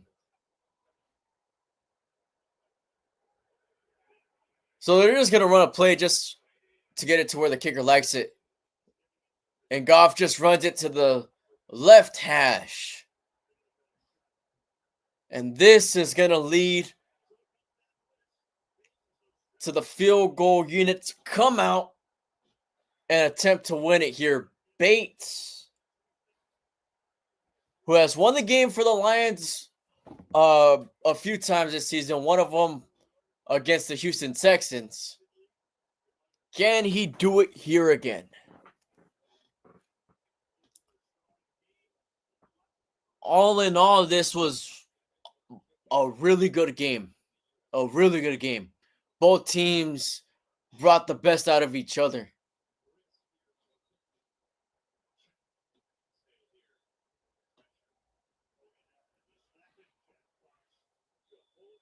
Two seconds left. This is the last play, no matter what. 35-yard field goal for Bates. Packers can ice it. Snap, good. Kick is up, and it is right down the middle, and the Detroit Lions win it with the walk-off field goal. What a game. So that is my end the hopes for the Packers winning the division. It's going to be a lot harder for the Packers to win. For the Detroit Lions, I mean, they continue on their streak, on their big win streak. 11 straight wins for Detroit. They haven't lost since week 2 against Baker Mayfield and the Buccaneers. But as for now, the Lions hold the first seed. And wow, what a game. What a game.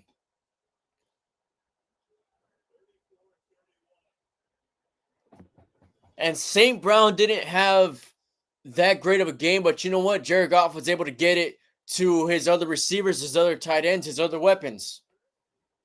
Montgomery and Gibbs did their thing as well. I mean, Dan Campbell did what Dan Campbell does, rolls the dice. They were 4 for 5 in fourth down conversions, which is crazy. You know, I've never seen such a high percentage on fourth down conversions, going for it that many times on fourth down. But what a game, man. I didn't even realize this stupid thing wasn't even. I didn't realize that my scoreboard right there wasn't even updated. But oh well. Final score 34-31. Great game. Great game. I mean, the Packers are still a really good team. You know, it does hurt them in the standings a little bit, but still very much in the playoff picture. And I wouldn't be surprised if we see this game again. I really wouldn't. And I hope that we see it again. But as for this one, guys, it was a fun game watching. And I'll be live once again on Sunday for the Steeler game in the morning. And I'll catch you guys on Sunday. See you guys, man. It was a good game.